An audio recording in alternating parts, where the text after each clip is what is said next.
দারোয়ান আরো দরজার দারোয়ানকে ডাকতেছে, আয়। দারোয়ান গুলো বলে ডাকো কেন?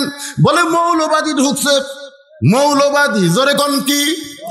আমরা যাকে বাদশা বাদশা বলে পূজা করতেছি, আর এই বেটা কয় আমি নিজের চোখে ফকির দেখছি। দারোয়ান সমস্ত দারোয়ান ডাকতেছে, সব দারোয়ান একত্র হয়ে কেউ ফকিরকে কিল মানে, কেউ লাত্তি মারো। ফকির চিল্লায় বলে, যতই মার মারিস না কেন, নিজের চোখে দেখা জিনিস মিথ্যা বলা যাবে? ফাঁসি দিবি, রিমান্ডে নিবি, জেলে দিবি, দাও, কোনো আপত্তি নাই। নিজের চোখে দেখা জিনিস, তাবারাকাল্লাযী বিয়াদিহিল মুলক ওয়া হুয়া আলা কুল্লি শাইইন কাদির। সমস্ত দারোয়ান ফকিরকে কিল মারে, লাত্তি মারে। ফকির চিল্লায় বলে, আরো মার, আরো মার, মারতে মারতে আমাকে সাইজ কর। দারোয়ান গুলো কয়, কি পাগলা ঢুকছে রে, আরো মার, আরো মার, মারতে মারতে আমাকে সাইজ কর। আসলে সাইজ করার দরকার আছে না নাই? ভেজাল ঢুকছে সোনার ভিতরে। এখন সোনা নিয়ে গেছে স্বর্ণকারের কাছে, যা বলতেছে আমাকে আসল করে দেন, আসল। স্বর্ণকার বলতেছে, ভাই আসল করবার গেলে তো, খরিদ্দার বলতেছে আমি আসল সোনা চাই। এখন সোনা আসল করবে অ্যাসিডের মধ্যে ফেলে দিছে। কার মধ্যে? সোনা খালি চিল্লার বলে, ভাই আমারে গরম লাগে, আমারে তাপ লাগে, আমার অ্যাসিডে ফেলে দিছ কেন? আমার কি কষ্ট হয় না? স্বর্ণকার বলে, কান্দিস না, কান্দিস না, অ্যাসিডের বাপেরও ক্ষমতা নাই তোর ক্ষতি করতে পারে। তোর মধ্যে যে ভেজাল ঢুকছে, এই ভেজাল বার করা পর্যন্ত একটু কষ্ট সহ্য করাই লাগবে। আজকে আমরা ভেজাল মুসলমান হয়ে গেছি।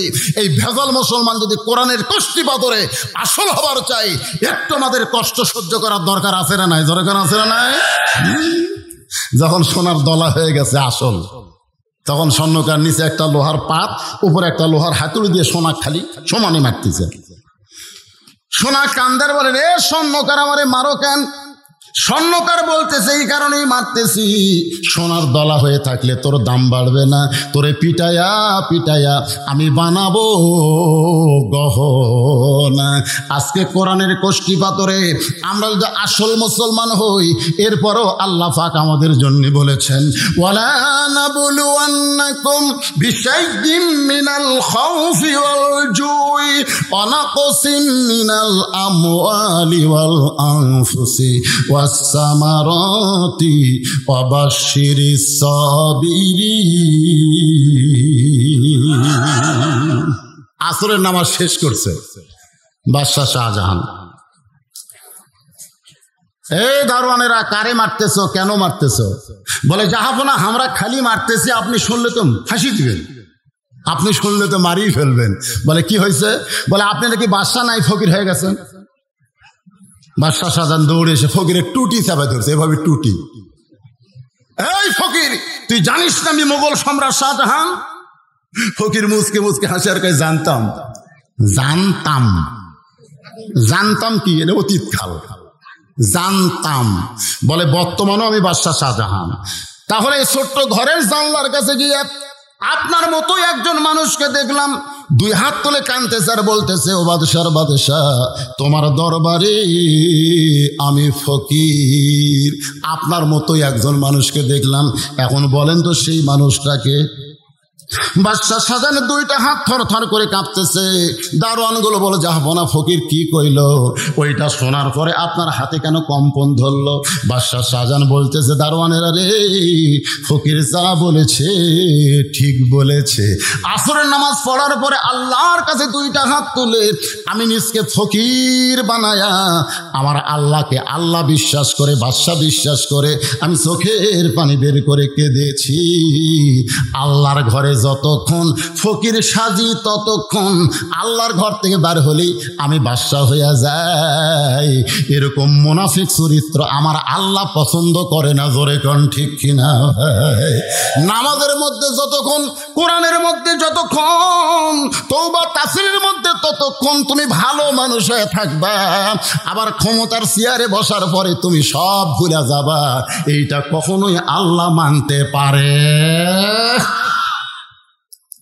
ফকির চলে গেছে, বউ খালি একবার দরজা একবার ঘরের মধ্যে, কারণ বউ তো খুব খুশিতে আছে, আজকে এমন জায়গাত পাঠাছি, প্রতিদিন আনতো কয়সার, জোরে কোন কয়সার, আজকে কয়েক বস্তা আসবি, একবার দরজা আর একবার ঘরের মধ্যে কোন জায়গাতে এই জিনিসগুলো রাখবে।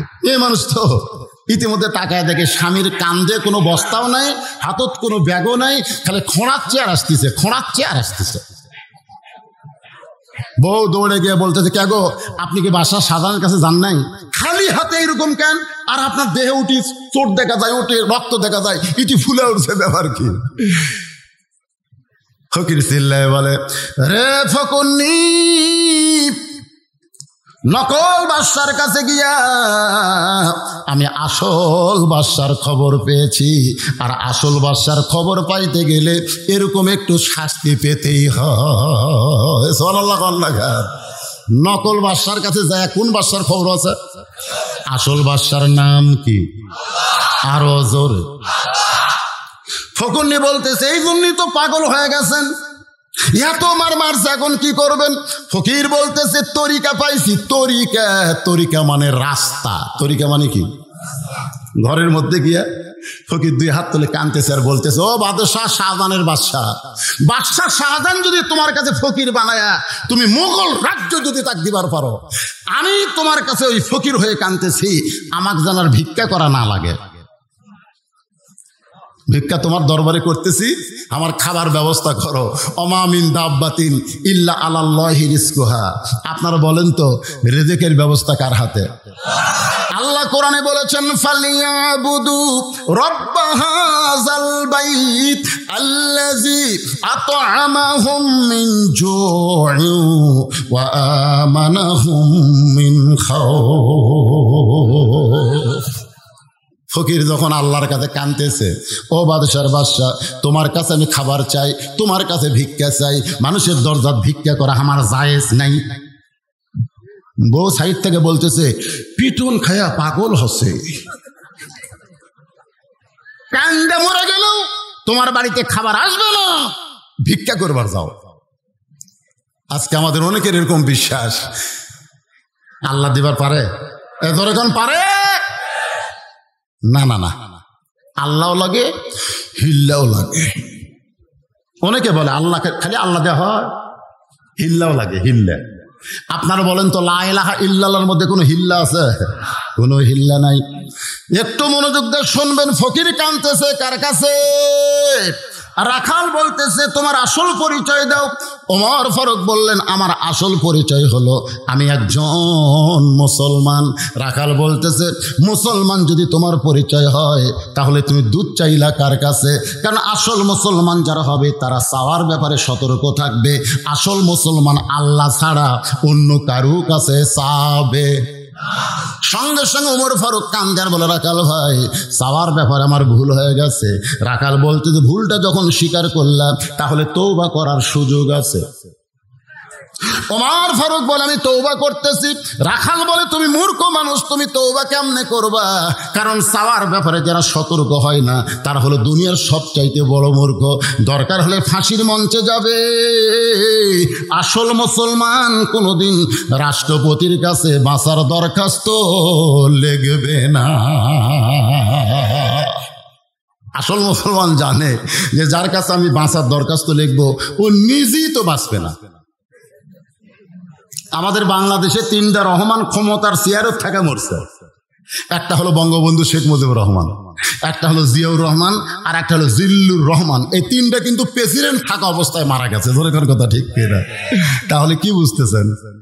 প্রেসিডেন্ট কিছুই না, আল্লাহ হচ্ছেন বাদশাহ, আর আমরা সবাই হলাম কি? খলিফা। আমরা হলাম ফকির, মিসকিন।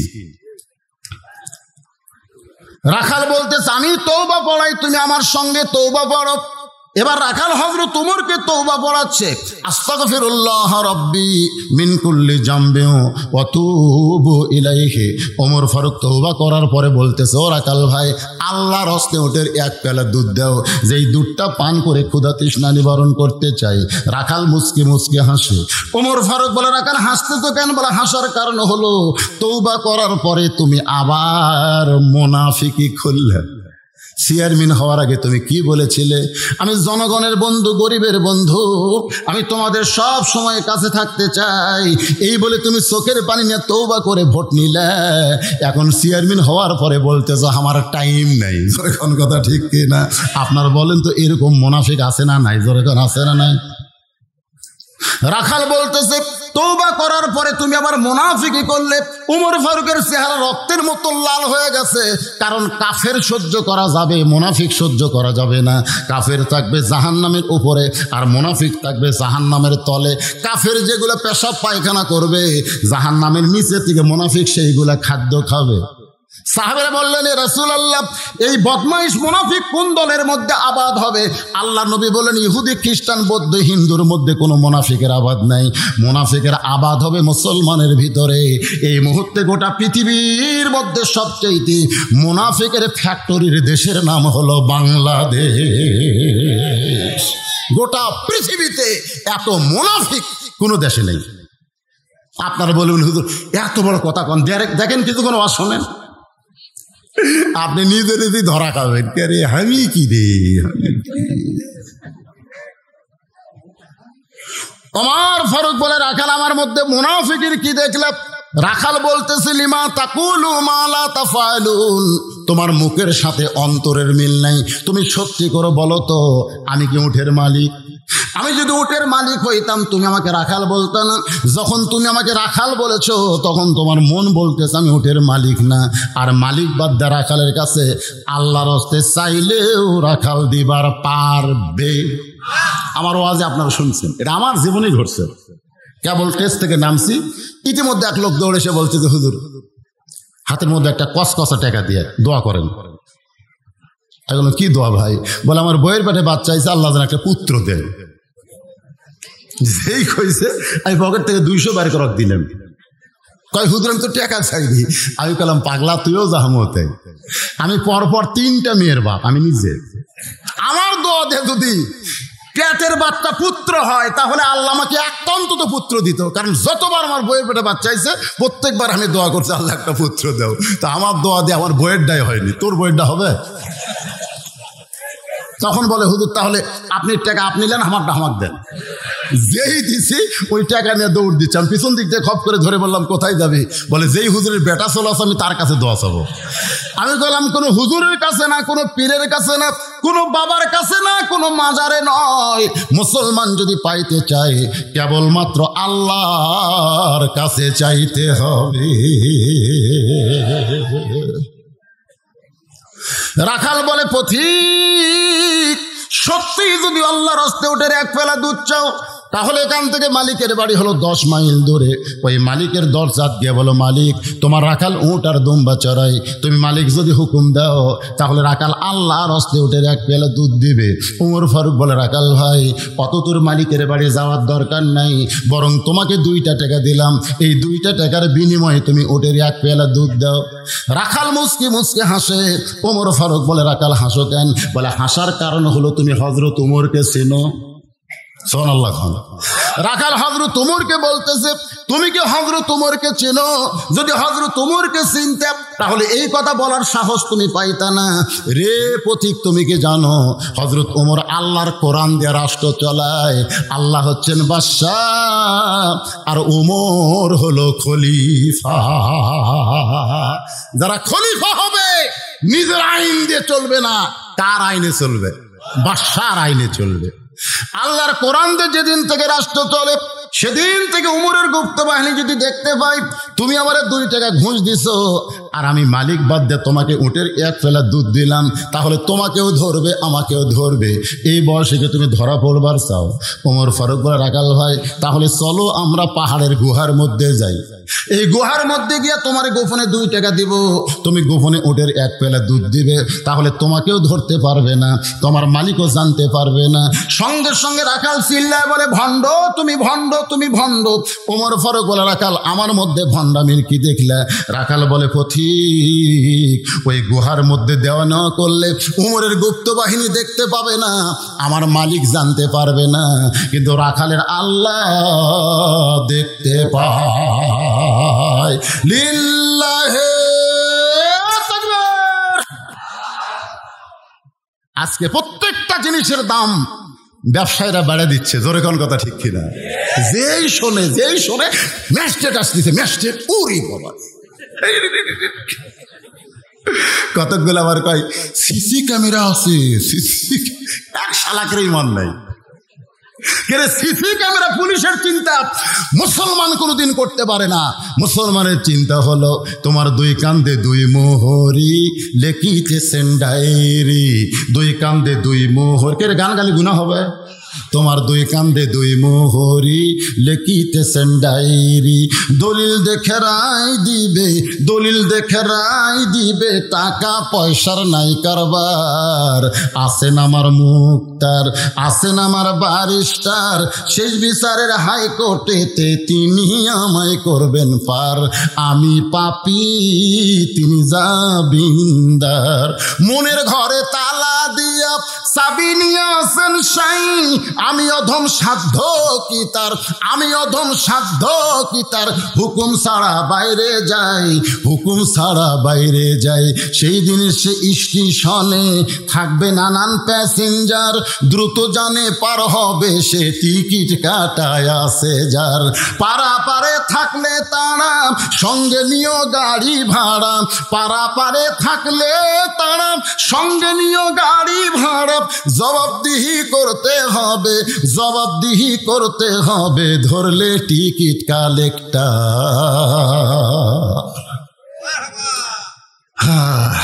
একটা গান করলাম বারে, এরা মার হওয়া কয় না, সোনাল্লাহ কয় না। মনে করতেছেন এটা সেই গান? আল্লাহর বান্দা হযরত ওমর এক দৌড়ে পাহাড়ের পাদদেশে যায় নামাজ বিছায়া আল্লাহর কাছে বলতেছে, আল্লাহ তোমার রাজত্ব এত সুন্দর, সুবহানাল্লাহ। যখন তোমার আইন দিয়ে সমাজ চলবে তখন একজন রাখাল না দেখা আল্লাহকে কলিজার মধ্যে জায়গা দিবে। কেউ না দেখলেও কে দেখতেছে? আরো জোরে কান। এখন এসে গল্প করে দরজা জানলা বন্ধ করে সিল মারছি, কেউ দেখেনি, খালি মুড়ি কাটিছে।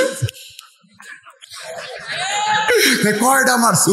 100টা মারছি, কেউ দেখেনি, কেউ দেখেনি। যদি ফুলগুলো হয় অভিমানে ঝরে যায়, আমি মালা গেথে বলো কারে পরাবো, সে যে কেন এলো না কিছু ভালো লাগে না। 100টা মুড়ি ছিল মারছো, কবরে আসুক তোমায় মজা দেখাবে। মনে করতেছে মজা নাই, সেই মজা হবে, হাউড়া ফেটা ফেলে দিবি। জোরে কোন কথা ঠিক কিনা? তুমি তোমার নিজের ভোট দিবা, পাড়া পড়শির ভোট দেওয়ার হুকুম তোমাকে কে দিল? তুমি কি জানো আল্লাহ কোরআনে বলেছে, ইন্নাল্লাহা ইয়ামুরুকুম আন তুআদ্দুল আমানাতি ইলা আহলিহা ওয়া ইযা হাকামতুম বাইনান নাস আন তাহকুমু বিল আদল। জোরে কোন সুবহানাল্লাহ। আমার ফারুক আল্লাহর কাছে কাঁদতেছে, আল্লাহ তোমার রাজত্ব এত সুন্দর, যখন তোমার রাজত্ব চলবে আর মানুষ যখন আল্লাহর আইনে খেলাফতি চর্চা করবে, তখন একজন রাখাল না দেখা আল্লাহকে কলিজার মধ্যে। কার কাছে কাঁদতেছে? এমন সময় রাখাল পিছনে এসে বলতেছে, যতই কান্দো তোমাকে উটের দুধ দেওয়া গেল না। ওমর ফারুক বলে, রাখাল ভাই উটের দুধের কোনো দরকার আমার নাই, বরং তোমার কাছে আমি জানতে চাই, তুমি না দেখা আল্লাহকে কলিজার মধ্যে জায়গা দিয়া, কেউ না দেখলেও আল্লাহ দেখতেছে, এই বিশ্বাসে তুমি চলতেছো, এর বিনিময়ে তোমার চাহিদা কি? চাহিদা বোঝেন না? আপনাকে চাহিদা কি? এই কতক্ষণ চাহিদা কি? আমির হামজা জেলখানাত বন্দি করে রাখছে। একজন গিয়ে বলতেছে, আমির হামজা ভাই প্রত্যেকদিন সকালে তোমার 2টা ছোট মেয়ে কান্দে, আবার সন্ধ্যার সময় কান্দে, এরপরেও তুমি জেলের মধ্যে বন্দি আছো, তোমার চাহিদা কি? একটা চাহিদা আছে না নাই? কতক্ষণ আছে না নাই? ওমর ফারুক বলে, রাখাল রোদে পুড়ে পুড়ে তুমি রাখালি করতেছো, তোমার ভালো কোনো খাবার নাই, ভালো কোনো চাকরি নাই, ভালো কোনো বাড়ি নাই, এরপরেও তুমি আল্লাহর আইন কোরআন মানতেছো, এর বিনিময়ে তোমার চাহিদা কি? দুনিয়াতে তোমার কোনো শান্তি হলো না, তোমার চাহিদা কি একটু বলবা না? রাখাল চোখের পানি বের করে বলে, পথিক আমার চাহিদা যখন জানতে চাও তাহলে শোনো, আমার চাহিদা হলো রব্বানা আতিনা ফিদ দুনিয়া হাসানাতাও ওয়া ফিল আখিরা আখিরাতি হাসানা ওয়া কিনা আযাবান্নার। ওমর ফারুক বলে, রাখাল ভাই, আমি তোমার চাহিদার কথা জানতে চাইলাম আর তুমি কোরআনের আয়াত তুলে। রাখাল বলে, তুমি আসলেই মূর্খ। ওমর প্রচুর করছে, তুমি আসলেই মূর্খ। আমি কোরআনের আয়াত দিয়ে দুটা চাহিদার কথা বললাম, একটা হলো দুনিয়ার সৌন্দর্য, একটা হলো আখিরাতের সৌন্দর্য। দুনিয়ার সৌন্দর্য হলো হযরত ওমরকে আমি এক নজর দেখতে চাই, যে ওমর খেলাফত চর্চা করে আল্লাহর রাজত্ব আল্লাহর কোরআন দিয়ে চালায়, সেই হযরত ওমরকে যদি একটা নজর দেখতে পাইতাম তাহলে দুনিয়ার চাহিদা আল্লাহ আমার পুরা করত। আমার 2 নম্বর চাহিদা হলো, আমি রাখাল যখন মরে যাব, অধম রাখালকে আল্লাহ যেন জান্নাত দেয়। ওমর ফারুক দৌড়ে এসে রাখালের হাতটা এরকম ধরে 3 বার চুমু খাচ্ছে। রাখাল বলে, কি পাগলা রে, আমার ঘামাতে চুমা দিলে। ওমর ফারুক বলে, রাখাল ভাই, তোমার 2 নম্বর চাহিদা আল্লাহ পুরো করার সঙ্গে সঙ্গে আল্লাহ তোমাকে জান্নাত দিয়ে দিবে। রাখাল মুসকি মুসকি হাসে। ওমর ফারুক বলে, হাসো কেন? বলে, হাসার কারণ হলো মরে গেলে জান্নাত পাবো, এই বাকি কথা ভালোই কও। এই কথা সবাই বলতে পারে, টাকা দিলে 10 বেশ তো ফসাফস, টাকা দিল 20 আল্লাহ বেশ তো দিয়ে দিস, এইরকম দোয়া সবাই করবার পারে। মরে গেলে জান্নাত পাবো এই কথা তুমি সহজেই বলতে পারলে, কিন্তু হযরত ওমরকে এক নজর দেখতে পাবো এই কথা বলতে তোমার কোন জায়গাত বাজে? ওমর ফারুক মনে মনে চিন্তা করে, যেই রাখাল আমাকে তওবা পড়াছে, জোরে কোন কি পড়াছে, যেই রাখাল আমাকে মুনাফিক কইছে, যেই রাখাল আমাকে ভণ্ড কইছে, এখন যদি বলি আমি ওমর, বলাও সারা, রাখাল হার্ট ফেল করে মরাও সারা। কয়েকদিন আগে একটা আপনার ফেসবুকে দেখছেন, ভাইরাল হয়েছে। এক লোক বলতেছে, আমি বেতন পাই 9,000, ধরে কোন কয় হাজার, এই চাউল আর সয়াবিন তেল কিনতে আমার টাকা শেষ, এখন আমি কি করব, আমি কি খাবো, এই বলতে বলতে একেবারে ভাইজান ওটা আবার ফেসবুকে ভাইরাল হয়ে গেছে, ওই হার্ট অ্যাটাক করছে। বর্তমানে সরকার করোনা হয়ে কত মানুষ মরতেছে এই চিন্তা করবার, যে হার্ট অ্যাটাকে যে হাজার হাজার মানুষ মরতেছে ওদিকে খেয়ালই নাই। জোরে কোন কথা ঠিক, খালি একটা মরা বন্ধ করতেছে, করোনা হয়ে যার না মরে, অন্যদিকে মরা পাউস হয়ে যায়। 3 বছরে করোনা হয়ে মরছে মাত্র 29,000, এটা নিয়ে সরকারের চিন্তা। প্রতি বছরে ক্যান্সার হয়ে মরতেছে 50,000, ওদিকে সরকারের কোনো টেনশন নেই। হাই রে করোনা, সব লাখ বান্ধে ঘুরে বেড়ায়। আমাকে এলাকার আগে গরুরা তখন জামাত খাইতো, তখন গরুর মুখত কি দিত, এখন সব গোমাই দেয় ঘরে, অসুবিধা নাই। কিন্তু আরো বহু বেদি বেরাম আমাদের আছে না নাই? জোরে কোন আছে না নাই? আল্লাহুম্মা ইন্নী আউযু বিকা মিনাল বারাস ওয়াল জুনুন ওয়াল জুযাম ওয়া মিন সাইয়িল আসকাম। আল্লাহ করোনা থেকে আমাদের হেফাজত করুক, জোরে কোন আমিন। রাখাল বলে, পথিক, হযরত ওমরকে এক নজর দেখতে পাবো এই কথা বলতে তোমার কোন জায়গা বাজে? ওমর ফারুক মনে মনে চিন্তা করে, আমি যে ওমর, এই কথা রাখালকে কেমনে বলবো? এমন সময় আল্লাহর কোরআন বলতেছে, ওমর ডাইরেক্ট যদি বলবার না পারো, ডাইরেক্ট তুমি যে ওমর এটা যদি ডাইরেক্ট বলবার না পারো, তাহলে এটার নাম কি? বর্তমানে আমরা বক্তারা ডাইরেক্ট কোনো কথা বলবার পারতেছি না, কারণ ডাইরেক্ট বললে বিপদ। এই জন্য সরাসরি এরকম না বলে, হ্যাঁ, ওমর ফারুক যদি বলে আমি ওমর, বলাও সারা মরাও সারা। এখন ডাইরেক্ট যদি বদরশিদ বলে বড়াও সারা, ধরা পড়াও সারা, সরকার কথা ঠিক। তা আমি ধরা পড়বো, এমনিতে সবগুলো ধরা পড়িছে, এখন যদি আমিও পড়ি তাহলে তো বিপদ হয়ে যাবে রে ভাই। ওমর ফারুক বললেন, রাখাল সত্যি যদি হযরত ওমরকে দেখবার চাও তাহলে ফজরের নামাজ তোমাকে সামনে কাতারে আদায় করা লাগবে। ফজরের নামাজ যদি সামনে কাতারে আদায় করো তাহলে মেহরাবের দিকে লক্ষ্য করে দেখবা যেই মানুষটা ইমামতি করতেছে ওই মানুষটি হলেন হযরত ওমর। রাখাল ছোট বাচ্চার মতন কান্দে। ওমর ফারুক বলে, রাখাল কান্দো কেন? রাখাল বলতেছে, আমি বারান্দায় নামাজ পড়ি, আমি মসজিদের ভিতরে ঢোকার সাহস পাই না, কারণ মসজিদের মধ্যে দামি দামি সাহাবী, ওই দামি দামি সাহাবীর মধ্যে আমি রাখাল কেমনে যাই, এই জন্য বারান্দায় নামাজ পড়ি ভাই। ওমর ফারুক বলে, রাখাল তুমি কম দামি বারান্দায় নামাজ পড়ো, মসজিদের মধ্যে দামি দামি, এই কথা তোমারে কে বুঝাইলো? আল্লাহর আইন হলো ইন্না আকরামাকুম ইনদাল্লাহি আতকাকুম, ওই ব্যক্তি সবচাইতে দামি হয় যার কলিজার ভিতরে আল্লাহর বেশি ভয়।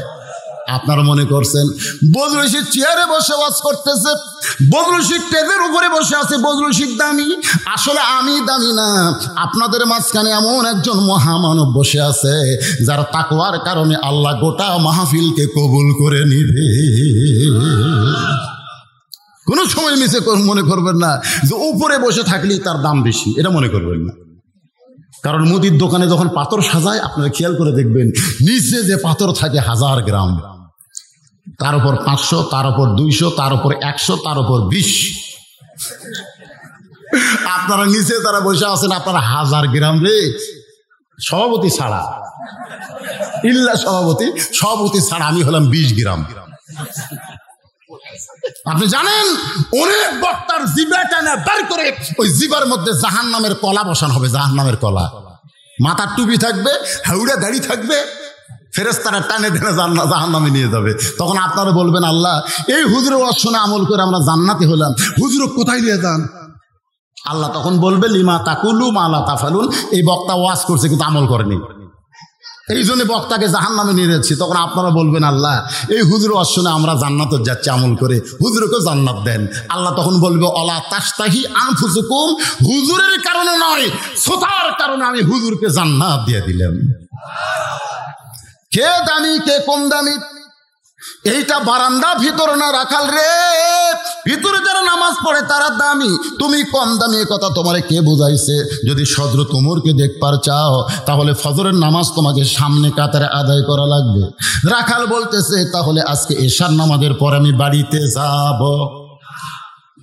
ওমর ফারুক বললেন, কেন? বলে, এশার নামাজ পড়ে যদি বাড়ি যাই তাহলে ফজরের নামাজ সামনে কাতারে কেমনে পাবো? এই জন্য এশা থেকে ফজরের নামাজ সামনে কাতারে ধরার চেষ্টা করা লাগবে। ওমর ফারুক বললেন, রাখাল ভাই 3 ওয়াক্ত নামাজ তাড়াতাড়ি, আসর মাগরিব এশা, এই 3 ওয়াক্ত নামাজ হলো তাড়াতাড়ি, আর এশা থেকে ফজর, ফজর থেকে জোহর, এই 2 ওয়াক্ত লম্বা কেন? রাখাল বলতেছে, আমি জানি না। ওমর ফারুক বললেন, শোনো, ফজর থেকে জোহর লম্বা সময় দেওয়ার কারণ হলো ওই লম্বা সময়ের মধ্যে চাকরি করবে, ব্যবসা বাণিজ্য করবে, খেতে খামারে কাজকাম করে দেহের যে ক্ষয় হবে, এশা থেকে ফজর লম্বা সময় দেওয়ার কারণ হলো ওই লম্বা সময়ের মধ্যে ঘুম পারলে আল্লাহ তাআলা ওই ক্ষয়গুলো পুরা করে দিবে। এখন বলো, এশার নামাজ পড়ে তুমি যদি ফজর ধরবার চাও, তোমার চোখের যদি ঘুম ধরে, তাহলে তুমি কি করবা? রাখাল বলতে যে পথিক, ঘুমটা যদি ধরে তাহলে মসজিদের মধ্যে ঘুমায়া যাব। যেই বলছে মসজিদের মধ্যে ঘুমাবো, ওমর ফারুকের চেহারা রক্তের মতো লাল। এই মসজিদের মধ্যে ঘুম পাড়ার দলিল দে। তুই যে বললি ঘুম যদি ধরে তাহলে মসজিদের মধ্যে ঘুমায় যাব, ঘুম পাড়ার একটা দলিল থাকা লাগবে না? মা তাকুম রাসূলু ফাখুযুহু ওয়া মা নাহাকুম আনহু ফান্তাহু, আমার নবী যেটা করেছেন সেটা করা লাগবে, নবী যেটা করেনি সেটা করা যাবে। কথা কন না কেন? সবাই জোহর নামাজ পড়ে বাড়িতে গেছে, ওরা 3 জন 4 ফ্যান দিয়ে, 3 মুসল্লি কয় ফ্যান? 4 ফ্যান দিয়ে গল্প করতেছে। 1-8 ঘন্টা হয়, গল্প শেষ হয় না। ফেরেশতা কয়, আল্লাহ ফাইজা কুদিয়াতিস সালাতু ফান্তাশিরু ফিল আরদ, নামাজ হয়ে গেলে সব মুসল্লি চলে গেল, এরা 3 জন 4 ফ্যান দিয়ে গল্প করতেছে, এর কি রেজাল্ট কি? আল্লাহ বলতেছে, নামাজের পরে যতক্ষণ গল্প করেছে, এই গল্প করার সময় মাথার উপর যে ফ্যান ঘুরিছে, এই ফ্যানের বিল, কারেন্টের বিল, এই 3 জন আলাদাভাবে না দেওয়া পর্যন্ত এরা জান্নাতে যাওয়ার পারবে না। কারণ মসজিদ ওর বাপের ঘর না, ইচ্ছা মতো ফ্যান ঘুরাবি। জোরে কোন কথা কন না কেন? এই যে রমজান মাস আসতেছে, এখন জোরে নামাজ পড়বার দেয় আর বাড়িতে আসবি না, ওই টাইস মুছে ওটি কাথবি।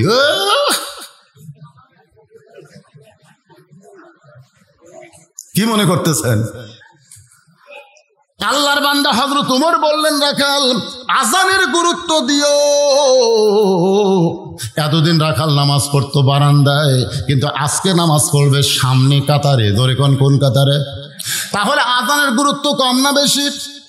দেখবেন শেষে যেই মুসল্লি মসজিদে ঢোকে বুঝবেন সে কিন্তু আজানের গুরুত্ব দেয় নাই, সে আকামতের গুরুত্ব দিয়েছে। আজান আর আকামত দুটো কি এক? জোরে কোন দুইটা কি এক? এক না। আজান যা শুনে যারা আসে ওরা সামনে কাতার, দ্বিতীয় কাতার, তৃতীয় কাতার পায়। আর যারা আকামত ধরবার আসে আকামত, ওরা কিন্তু ওই যে আপনার মহাদেবপুর কেন্দ্রীয় মসজিদে নামাজ পড়বি ঠিকই, কিন্তু খালি ঘড়ি দেখবি। যেই দেখতেছে আর 1 মিনিট পরে জামাত শুরু হবে, তাড়াতাড়ি তালা দিয়ে তাড়াতাড়ি তালা মারছে, মারে দৌড়ে এসে শেষ কাতারে বারান্দায় আল্লাহু আকবার। যে হাত বানছে মিন শারিল ওয়াসওয়াসিল খান্নাস, তখন ভিতরে খান্নাস বলতেছে তাড়াতাড়ি তো তালা মারলি ছোড়ানি। এই হাত বান্দার আগে কিন্তু কিছুই বলবে না। যাই এরকম হাত বানছেন তখন বলতেছে তাড়াতাড়ি তো তালা মারলি চাবি। নামাজ পড়তেছে। আচ্ছা আচ্ছা, হাদিস আছে বিস্তারিত, হুজুরি কলব ব্যতীত পরশিন কালেও নামাজ তোর হবে না। তবে কেন দাও জোয়ারি, মানুষকে দেখাও নামাজ পড়ি, ও তোমার সিদ্ধ বীজে সুফসল ফলে না। আজও কেন আল্লাহর নামাজ ধরতে পারলা না? বারান্দায় যারা নামাজ তারা পড়ে, আর সামনে কাতারে যারা নামাজ তারা ধরে। ধরে কোন সুবহানাল্লাহ। একটা হলো ধরা, একটা হলো পড়া। আপনারা বলেন তো দুটো কি এক? দুটো কি এক? একটু মনোযোগ দিয়ে শুনবেন। এতদিন রাখাল নামাজ পড়ছে বারান্দায়, আজকে সামনে কাতারে নামাজ ধরবে। এই জন্য মসজিদের মধ্যে ঢুকতেছে। ভাইজান, মসজিদের মধ্যে ঢোকার সময় নিয়ম আছে না নাই? কি নিয়ম? আপনারা মসজিদ ঢোকেন না? ঢোকার নিয়ম কি? ডান পায়ে একটা জবান খুলে দোয়া পড়া লাগবে, আল্লাহুম্মা আফতাহ লি আবওয়াবা রাহমাতিক। এই দোয়াটা পড়ে রাখাল ডান পায়ে মসজিদের মধ্যে ঢুকে সামনে কাতারে যাবার চাই। সামনে কাতারে যখন যাওয়ার চিন্তা করে, প্রত্যেকটা সাহাবী নড়ে সরে রাখালকে যাওয়ার রাস্তা করে দেয়।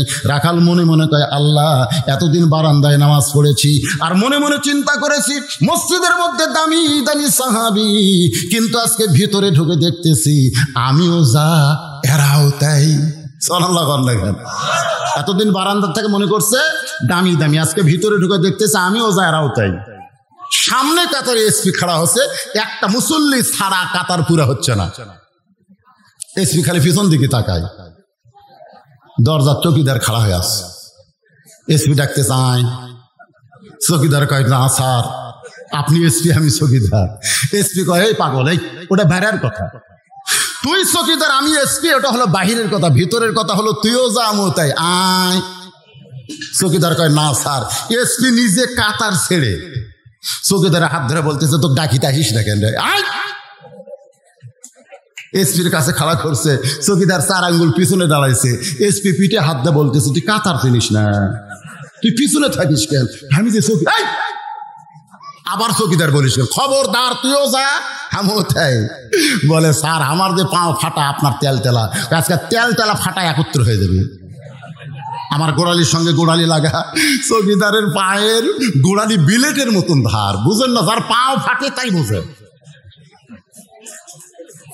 একই বিছনায় স্বামী স্ত্রী ঘুমাতে গেলে যদি স্বামীর পাও ফাটা বউয়ের পায়ের সঙ্গে ঘষ্টন খায়, বউ বলবে মহরনা মাফ করে দিলাম, তুমি খাট পাল্টাও। ধরে কোন কথা ঠিক কি না বাজান? এজন্য পুরুষ মানুষের কাজ কাম বেশি করা লাগে। তো আপনারা ঘুমের সময় ভ্যাজলিন পায়ের গোড়ালত দিবেন, অসুবিধা আছে? চৌকিদারের পা এসপির পা গোড়ালির সঙ্গে গোড়ালি মিল করে নামাজ আদায় করতেছে। চৌকিদার চোখের পানি বের করে কান্দার বলে আল্লাহ, বাহিরে আমি চৌকিদার এসপি, কিন্তু ভিতরে ঢুকে আমরা ভাই ভাই। এমন তোমার ঘরের সমাজ আমরা বাংলাদেশে চাই, কারণ মসজিদে চলে আল্লাহর আইন আর সমাজে চলে মানুষের আইন। যখন মানুষের আইন চলবে তখন মানুষ উঁচু নিচু ধনী গরিব হবে, আর যখন আল্লাহর আইন চলবে সব দল ভাঙ্গা মানুষ এক কাতার হয়ে যাবে। রাখাল একেবারে সামনে কাতারে। জোরে কোন কাতার? মেহরাব বরাবর, একেবারে দেখা যেন ডাইরেক্ট যায়। এই জন্যে মেহরাব বরাবর সামনে কাতারে রাখাল ফজরে 2 রাকাত সুন্নত আদায় করেছে। ফজরের পূর্বে 2 রাকাত সুন্নত নামাজ আছে না নাই? সর্বসাকুল্যে 12 রাকাত সুন্নত আমাদেরকে আদায় করা লাগবে। সর্বসাকুল্যে খেয়াল করবেন কয় রাকাত? ফজরের আগে 2 রাকাত, জোহরের আগে 4 রাকাত, জোহরের পরে 2 রাকাত, মাগরিবের পরে 2 রাকাত, আর এশার পরে 2 রাকাত। এই সর্বসাকুল্যে 12। ফরজ হলো 17 রাকাত, বেতের হলো 3 রাকাত, তারাবি আমরা পড়ব 20। কথা কয় না? না কমাবার চাচ্ছেন নাকি? কিরে বাজান কিছু বলবার চাচ্ছেন? না না, রাত কিছুই হয়নি। ফকির কানতেছে আর বলতেছে, আল্লাহ ও বাদশা শাহজাহানের বাদশা, মনে আছে না ভুলে গেছেন? বাদশা শাহজাহানের বাদশা শাহজাহান যদি ফকির হয়ে মোগল রাজ্য পায়, তাহলে হামাক তুমি বরকতের খাবার দিবার পারবা না? এমন ভাবে আল্লাহর কাছে কানতেছে, তরিকা শিখছে, নিয়ম। তরিকা মানে নিয়ম। ফকরনি কাছে গিয়ে বলতেছে, যতই কান্দ 1 ফোঁটা ভিক্ষা পাবা না, যদি বাঁচবার চাও তাহলে মানুষের দরজাত যাও। ফকির ছিল, ফকর নেই, তুই আমার ইবাদতের মধ্যে কি? এটা সবচাইতে বড় ইবাদত। সুবহানাল্লাহ কন না কেন? আদ-দুআ মুখুল ইবাদত। সমস্ত ইবাদতের ভিতরে আল্লাহর কাছে চাওয়াটা হলো সবচাইতে বড় ইবাদত। কিছুক্ষণ পরে একজন মুসাফির ডাকতেছে, ফকির তোমার জন্য মালিক খাবার পাঠিয়ে দিছে। এই বলে দরজার কাছে 1 বস্তা খাবার থুইয়া চলে গেছে। ফকুন্নিকে বলতেছে, ওগো তুমি বাদশার কাছে কানতেছ আর তোমার মালিক খাবার পাঠাছো। এই মোনাজাত কমপ্লিট করে আসে দেখি 1 বস্তা খাবার। সুবহানাল্লাহ কোন? 1 বস্তা খাবার পাইয়ে ফকির বস্তার উপরে হাত দিয়ে বলে, ও মালিক, ও আল্লাহ, তুমি আমার দোয়া কবুল করেছো। বউ বলতেছে অনেক দিন চলবে। ফকির বলতেছে, তুমি রুটি পাক করো, হালুয়া পাক করো, যত ফকির আছে আমি সব ফকিরকে দাওয়াত দিবার চাই। ফকুন্নি বলতেছে, একলা খাইলে 1 মাস খাওয়া যাবে, তুমি যদি ফকিরকে আবার দাওয়াত দাও তাহলে 1 বস্তা খাবার তো একদিনে পড়ে যাবে। ফকির চিল্লায় বলে, তোর বাপের বাড়ির থেকে আচ্ছা, এই তোর বাপ দিছে। দেওয়ার মালিক কে? আমি হলাম দাওয়াতের মালিক। আমি ফকিরদেরকে দাওয়াত দিব, দেওয়ার মালিক হচ্ছে আল্লাহ।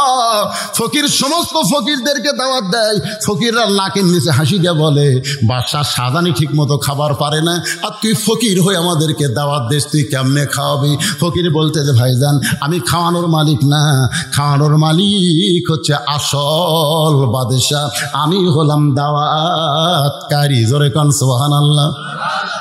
ফজরের 2 রাকাত সুন্নত নামাজ আদায় করে রাখাল চুপটি করে বসে আছে। এমন সময় এক সাহাবী মসজিদের মধ্যে ঢুইকে দেখে জায়গা দখল। ওই সাহাবীর নাম হলো ওসমান গনি। জোরে বলেন নাম কি? ওসমান গনি মনে মনে চিন্তা করে, যে জায়গায় আমি নামাজ পড়ি সেই জায়গায় একজন বসে আছে। হয়তো আপনারা বলবেন, হুজুর মসজিদের কোনো জায়গা তো কারো জন্য দখল না, তাহলে ওসমান গনি কেন ওই জায়গায় নামাজ পড়ে? কেন নামাজ পড়ে? ওসমান গনি নামাজ পড়ে নিজের ইচ্ছাই না। আল্লাহর নবী বলেছেন, আমি যখন ইমামতি করব, আমি বরাবর যিনি পিছনে দাঁড়াবে তার নাম হলো আবু বকর। আমার আবু বকর যখন ইমামতি করবে, আবু বকর বরাবর যিনি পিছনে দাঁড়াবে তার নাম হলো ওমর। ওমর যখন ইমামতি করবে, ওমর বরাবর পিছনে যিনি দাঁড়াবে তার নাম হলো ওসমান। ওসমান যখন ইমামতি করবে, ওসমান বরাবর পিছনে দাঁড়াবে তার নাম হলো আলী। আমার আলী যখন ইমামতি করবে, আলী বরাবর পিছনে। নবী আর কথা বলতেছেন না। সাহাবীরা বলে, রাসূলুল্লাহ আলী যখন খাল, যেই কইছে আমি রাখাল, ওসমান গনি মুস্কি মুস্কি হাসতেছে। কারণ একজন রাখাল ছাড়া এমন গরম ভাষা সাধারণ মানুষের হবে? কারণ যারা রাখালি করবে এরা নরম ভাষা না গরম ভাষা।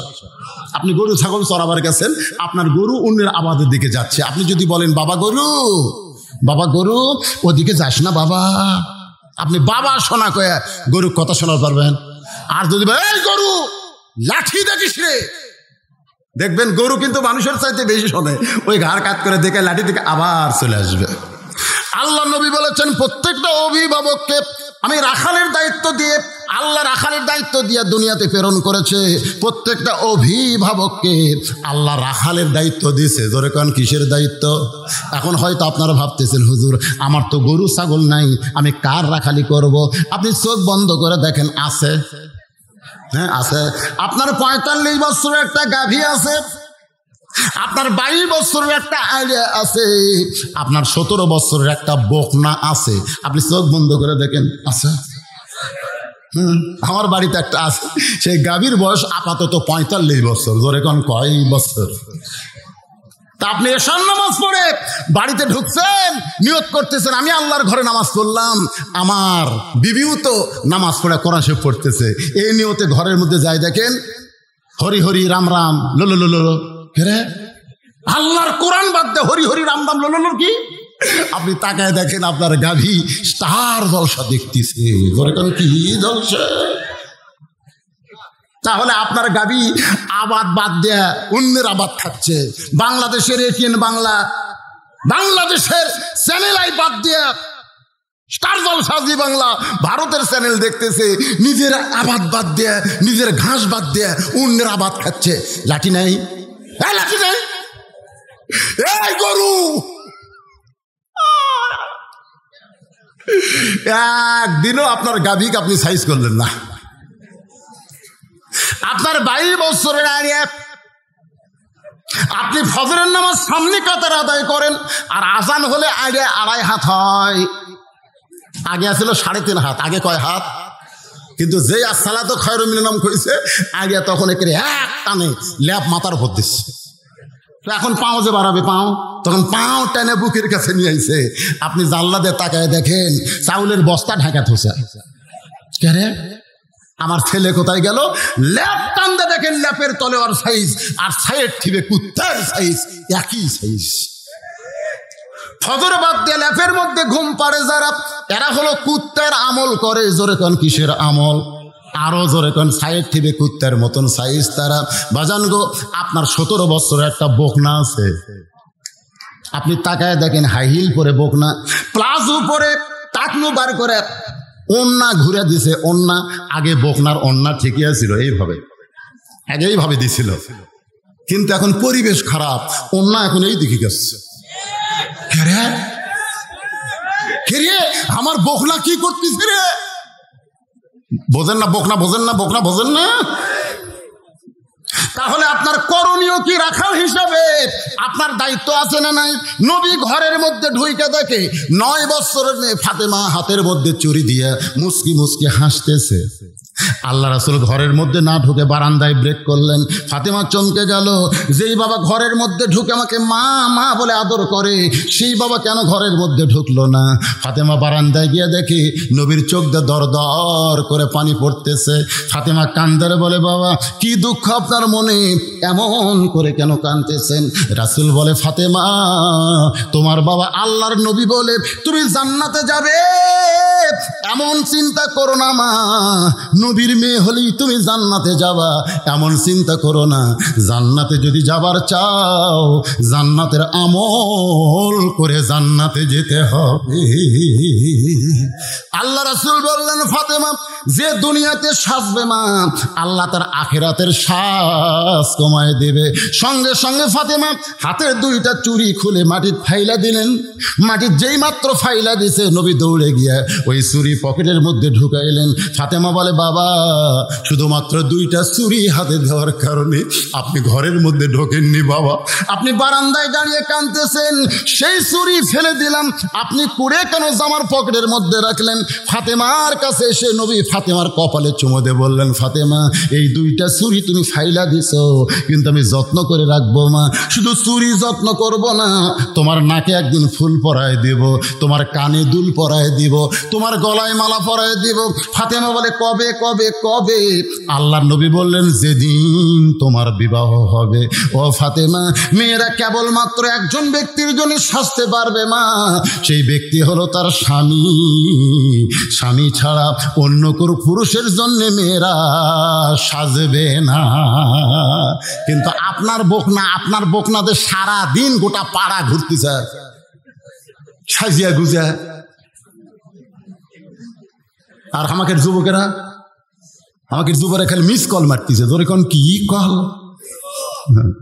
কি দায়িত্ব আছে না নাই, জোরে কোন আছে না নাই। সঙ্গে সঙ্গে ওসমান গনি দাঁড়ায় বলতেছে ভাইজান কোনোদিন সামনে কাতারে দেখি নাই, আজকে প্রথম দেখতেছি, তাই বারবার তাকায় দেখি ভাই। রাখাল বলতেছে আমার কি ঠেকা, আমার ঠেকা নাই যে সামনে কাতার আসা লাগবে। আমি বারান্দায় নামাজ পড়ি, আজকে সামনে কাতারে শুধু দেখার জন্য আইছি, দেখা হয়ে গেলে আগামীকাল থেকে আর সামনে কাতারে আসবো না। ওসমান গনি বলতেছে ভাইজান আজকে আপনি দেখতে পাবেন, তার গ্যারান্টি কি? রাখাল বলতেছে আমার চোখের পাওয়ার ভালো, আসা মাত্রই দেখা হয়ে গেল। ওসমান গনি বলে ভাইজান আজ কয়েক বছর হলে সামনে কাতারে নামাজ পড়তেছি, এখন পর্যন্ত দেখা পাইলাম না। আজ কয়েক বছর হলে আমি সামনে কাতারে নামাজ পড়ি, এখন পর্যন্ত আমার দেখা হইল না, আর তুমি আজগাই দেখতে পাবা, তার গ্যারান্টি কি? রাখাল বলতেছে তোমার চোখের পাওয়ার ঠিক আছে, দেখি আমার দিকে তাকাও তো দেখি। ওসমান গনি যেই তাকাছে, রাখাল মুসকে মুসকে হাসার বলে চোখের মুনি তো ঠিকই আছে, তো কয়েক বছর হলে নামাজ পড়ো, এখন পর্যন্ত দেখতে পাও না। ওসমান গনি যাকে দেখার কথা বলতেছেন তিনি হলেন নামাজের মালিক আল্লাহ, আর রাখাল যাকে দেখবে তিনি হলেন আল্লাহর বান্দা ওমর আল্লাহওয়ালা। জোরে কন না সুবহানাল্লাহ। ওসমান গনি দেখতে চায় কাকে? আরো জোরে কন। আচ্ছা আল্লাহ দেখার কথা কি নবীর হাদিসে নাই? আর সালাতু মিরাজুল মুমিনিন দিয়ে আপনারা কি বুঝবেন? এছাড়াও রাসূল বলেছেন আনতাবুদুল্লাহ কাআন্নাকা তারাহু ফাইল্লাম তাকুন তারাহু ফাইন্নাহু ইয়ারাকা। যখন ইবাদতের মধ্যে মানুষ শামিল হয়, ইবাদতের মালিক আল্লাহকে দেখতে পায়। আল্লাহ যদি দেখা সম্ভব না হয়, আল্লাহ যে তাকে দেখতেছে এই বিশ্বাস তার কলিজার মধ্যে আসে। আমরা মসজিদের মধ্যে গেলে আমাদের কে দেখে? বিশ্বাস করে জোরে জোরে কোন কে দেখে? আমার এক সম্পর্কে চাচা 4.5 হাতে একটা গামছা গাওয়াত দিছে, গামছা বোঝেন না, গামছা গায়ে দিয়ে জোহরে নামাজ পড়বার আসতেছে। আমি চাচাকে বললাম চাচা এই গামছা গায়ে কেন? চাচা বলতেছে ফতুয়া দে, ফতুয়া দে, গামছা গায়ে নামাজ হবি না, তার ফতুয়া দে। আমি বললাম চাচা এত রাগ করছেন কেন? চাচা বলতেছে এই জন্যই তো বর্তমান সরকার তোর খুব সাইজ করতেছে। আমি বললাম চাচা সামান্য কথাতে আপনি এত কথা বলতেছেন, বলবো না মানে? আমার গামছা তোর কোন জায়গায় বাজে? মানে বাঁচতেছে না চাচা, এই গামছা গাওয়ার দিয়ে আপনি বিয়ের বাড়ি যাওয়ার পারবেন? চাচা বলছে তুই কি মনে করিস আমি ফকির? এই বছরে 6টা পাঞ্জাবি বানাচ্ছি রে, এই বছর তো 6টা পাঞ্জাবি যদি বানাই, গামছা গাওয়ার দিয়ে বিয়ের বাড়ি যাবো কেন? আল্লাহ চাচা এই গামছা গায়ে কি জামাইয়ের বাড়ি যাওয়ার পারবেন? চাচা রাগ করে বলে আমার জামাইয়ের কি দাম নাই, জামাইয়ের বাড়ির শ্বশুর কি গামছা গায়ে যায়? আপনি বিয়ের বাড়িতে গেলে বিয়াই দেখবে, জামাইয়ের বাড়িতে গেলে জামাই দেখবে। আর আল্লাহর ঘর মসজিদের মধ্যে ঢুকতেছেন, আমার আল্লাহ বুঝি দেখবে না?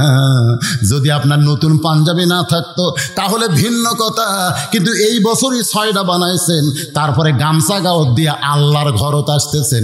আপনি গামছা গাওয়ার দিয়ে ডিসির ঘর যাওয়ার পারবেন? ডিসি চাপাত লাগতি দেবার করে দিবি, জোরে কোন কত কত কথা কন না গায়ে জানতো গামছা গাওয়ার দিয়ে এমপির অফিসে জানতো, এমপির অফিস ডিসির অফিস তাইতেও কোটি কোটি গুণ দামি হচ্ছে আল্লাহর অফিস। জোরে কোন কথা ঠিক কিনা? যদি পাঞ্জাবি না থাকতো সেটা ভিন্ন কথা। 6টা এ বছরে বানাচ্ছে, কতকগুলো আবার যাই দেখবেন স্ট্যান্ডার্ড লুঙ্গি আর এই টিকনা বরাবর শার্ট। ওই যখন তো রুকুর থেকে শেষ দাঁত যায়, পিছনের যন্ত্র পিছন দিকে টেপা হয়ে এটা দেখা যায়। কি কোন দেখা কথা হাসতেছেন কেন? যদি একটা পাঞ্জাবি থাকতো তাহলে এই পিছনের টেপাটা পাঞ্জাবি ইয়েতে ঢেকে থাকতো। ভাই রে খালি মন যা চায় সেটা পরে আপনার নামাজ পড়বার গেলে হবে না, পোশাকটা হতে হবে লেবাসুত তাকওয়া, যে পোশাক পরলে আল্লাহর ভয় কলিজার মধ্যে আসবে, এমন একটা পোশাক পরার দরকার আছে না নাই? জোরে করে আছে না নাই? একটু মনোযোগ দেখ শুনবেন। রাখাল বলতেছে ভাইজান এত বছর হলে সামনে কাতারে নামাজ পড়তেছেন, এখন পর্যন্ত দেখবার পান নাই, আজকে আপনি আমার হাত ধরেন, আমি নিজেও দেখব এবং আপনাকেও দেখায় দিব। সঙ্গে সঙ্গে ওসমান গনির কাছে আল্লাহর কোরআন এসে বলতেছে ইয়া আইয়ুহাল্লাযীনা আমানুত্তাকুল্লাহা ওয়া কুনু মা'আস সাদিকিন। ওসমান গনি খপ করে রাখালের হাতটা ধরে মনে মনে বলতেছে আল্লাহ নিজের যোগ্যতায় এখন পর্যন্ত তোমাকে দেখতে পাই নাই, কিন্তু আজকে এমন একটা সত্যবাদী সাদিকিন বান্দা পাইছি, তার মাধ্যমে তোমাকে দেখবার চাই। আল্লাহ বলতেছে, রে ইমানদারেরা, খুব খেয়াল করে শোনেন আয়াতের বাংলা অর্থ, ইমানদারেরা আমার ভয় যদি তোমাদের কলিজার মধ্যে রাখতে চাও, তাহলে সত্যবাদীদের তোমরা সাথী হও। সত্যবাদীদের কি হও? এটা কার কথা? বর্তমানে বাংলাদেশে সত্যবাদী কারা? যারা কোরআনের রাজনীতি করে না যারা মানুষের রাজনীতি করে? কথা না করলে মরার আগে বোবা হয়ে মরবেন না, কলমা মুখত আসবি না। কথা না করলে কথা কন, কারা সত্যবাদী? কারা সত্যবাদী? আল্লাহর কোরআনের চাইতে সত্য কোনো কথা আছে? সেই কোরআনকে যারা কথা বলে তারকে সাথে থাকেন না।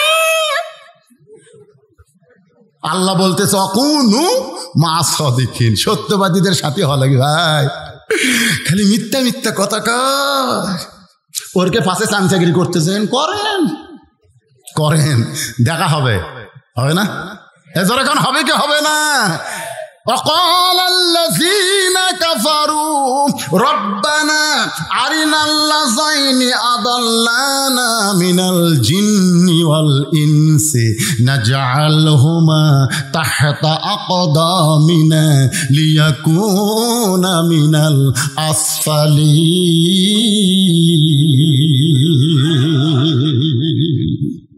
ওসমান গনি রাখালের হাতটা ধরে বসে আছে, মনের মধ্যে বড় শান্তি। নিজের যোগ্যতায় কয়েক বছর নামাজ পড়লাম, এখন পর্যন্ত দেখতে পাইলাম না। আজকে এমন একজন আল্লাহওয়ালা পাইছি যে নিজেও দেখবে এবং আমাকেও দেখায় দিবে। ওসমান গনি হাত ধরে কার আছে? মাঝখানে এই চারটা কে উঠলো রে? এই চারটা কে রে?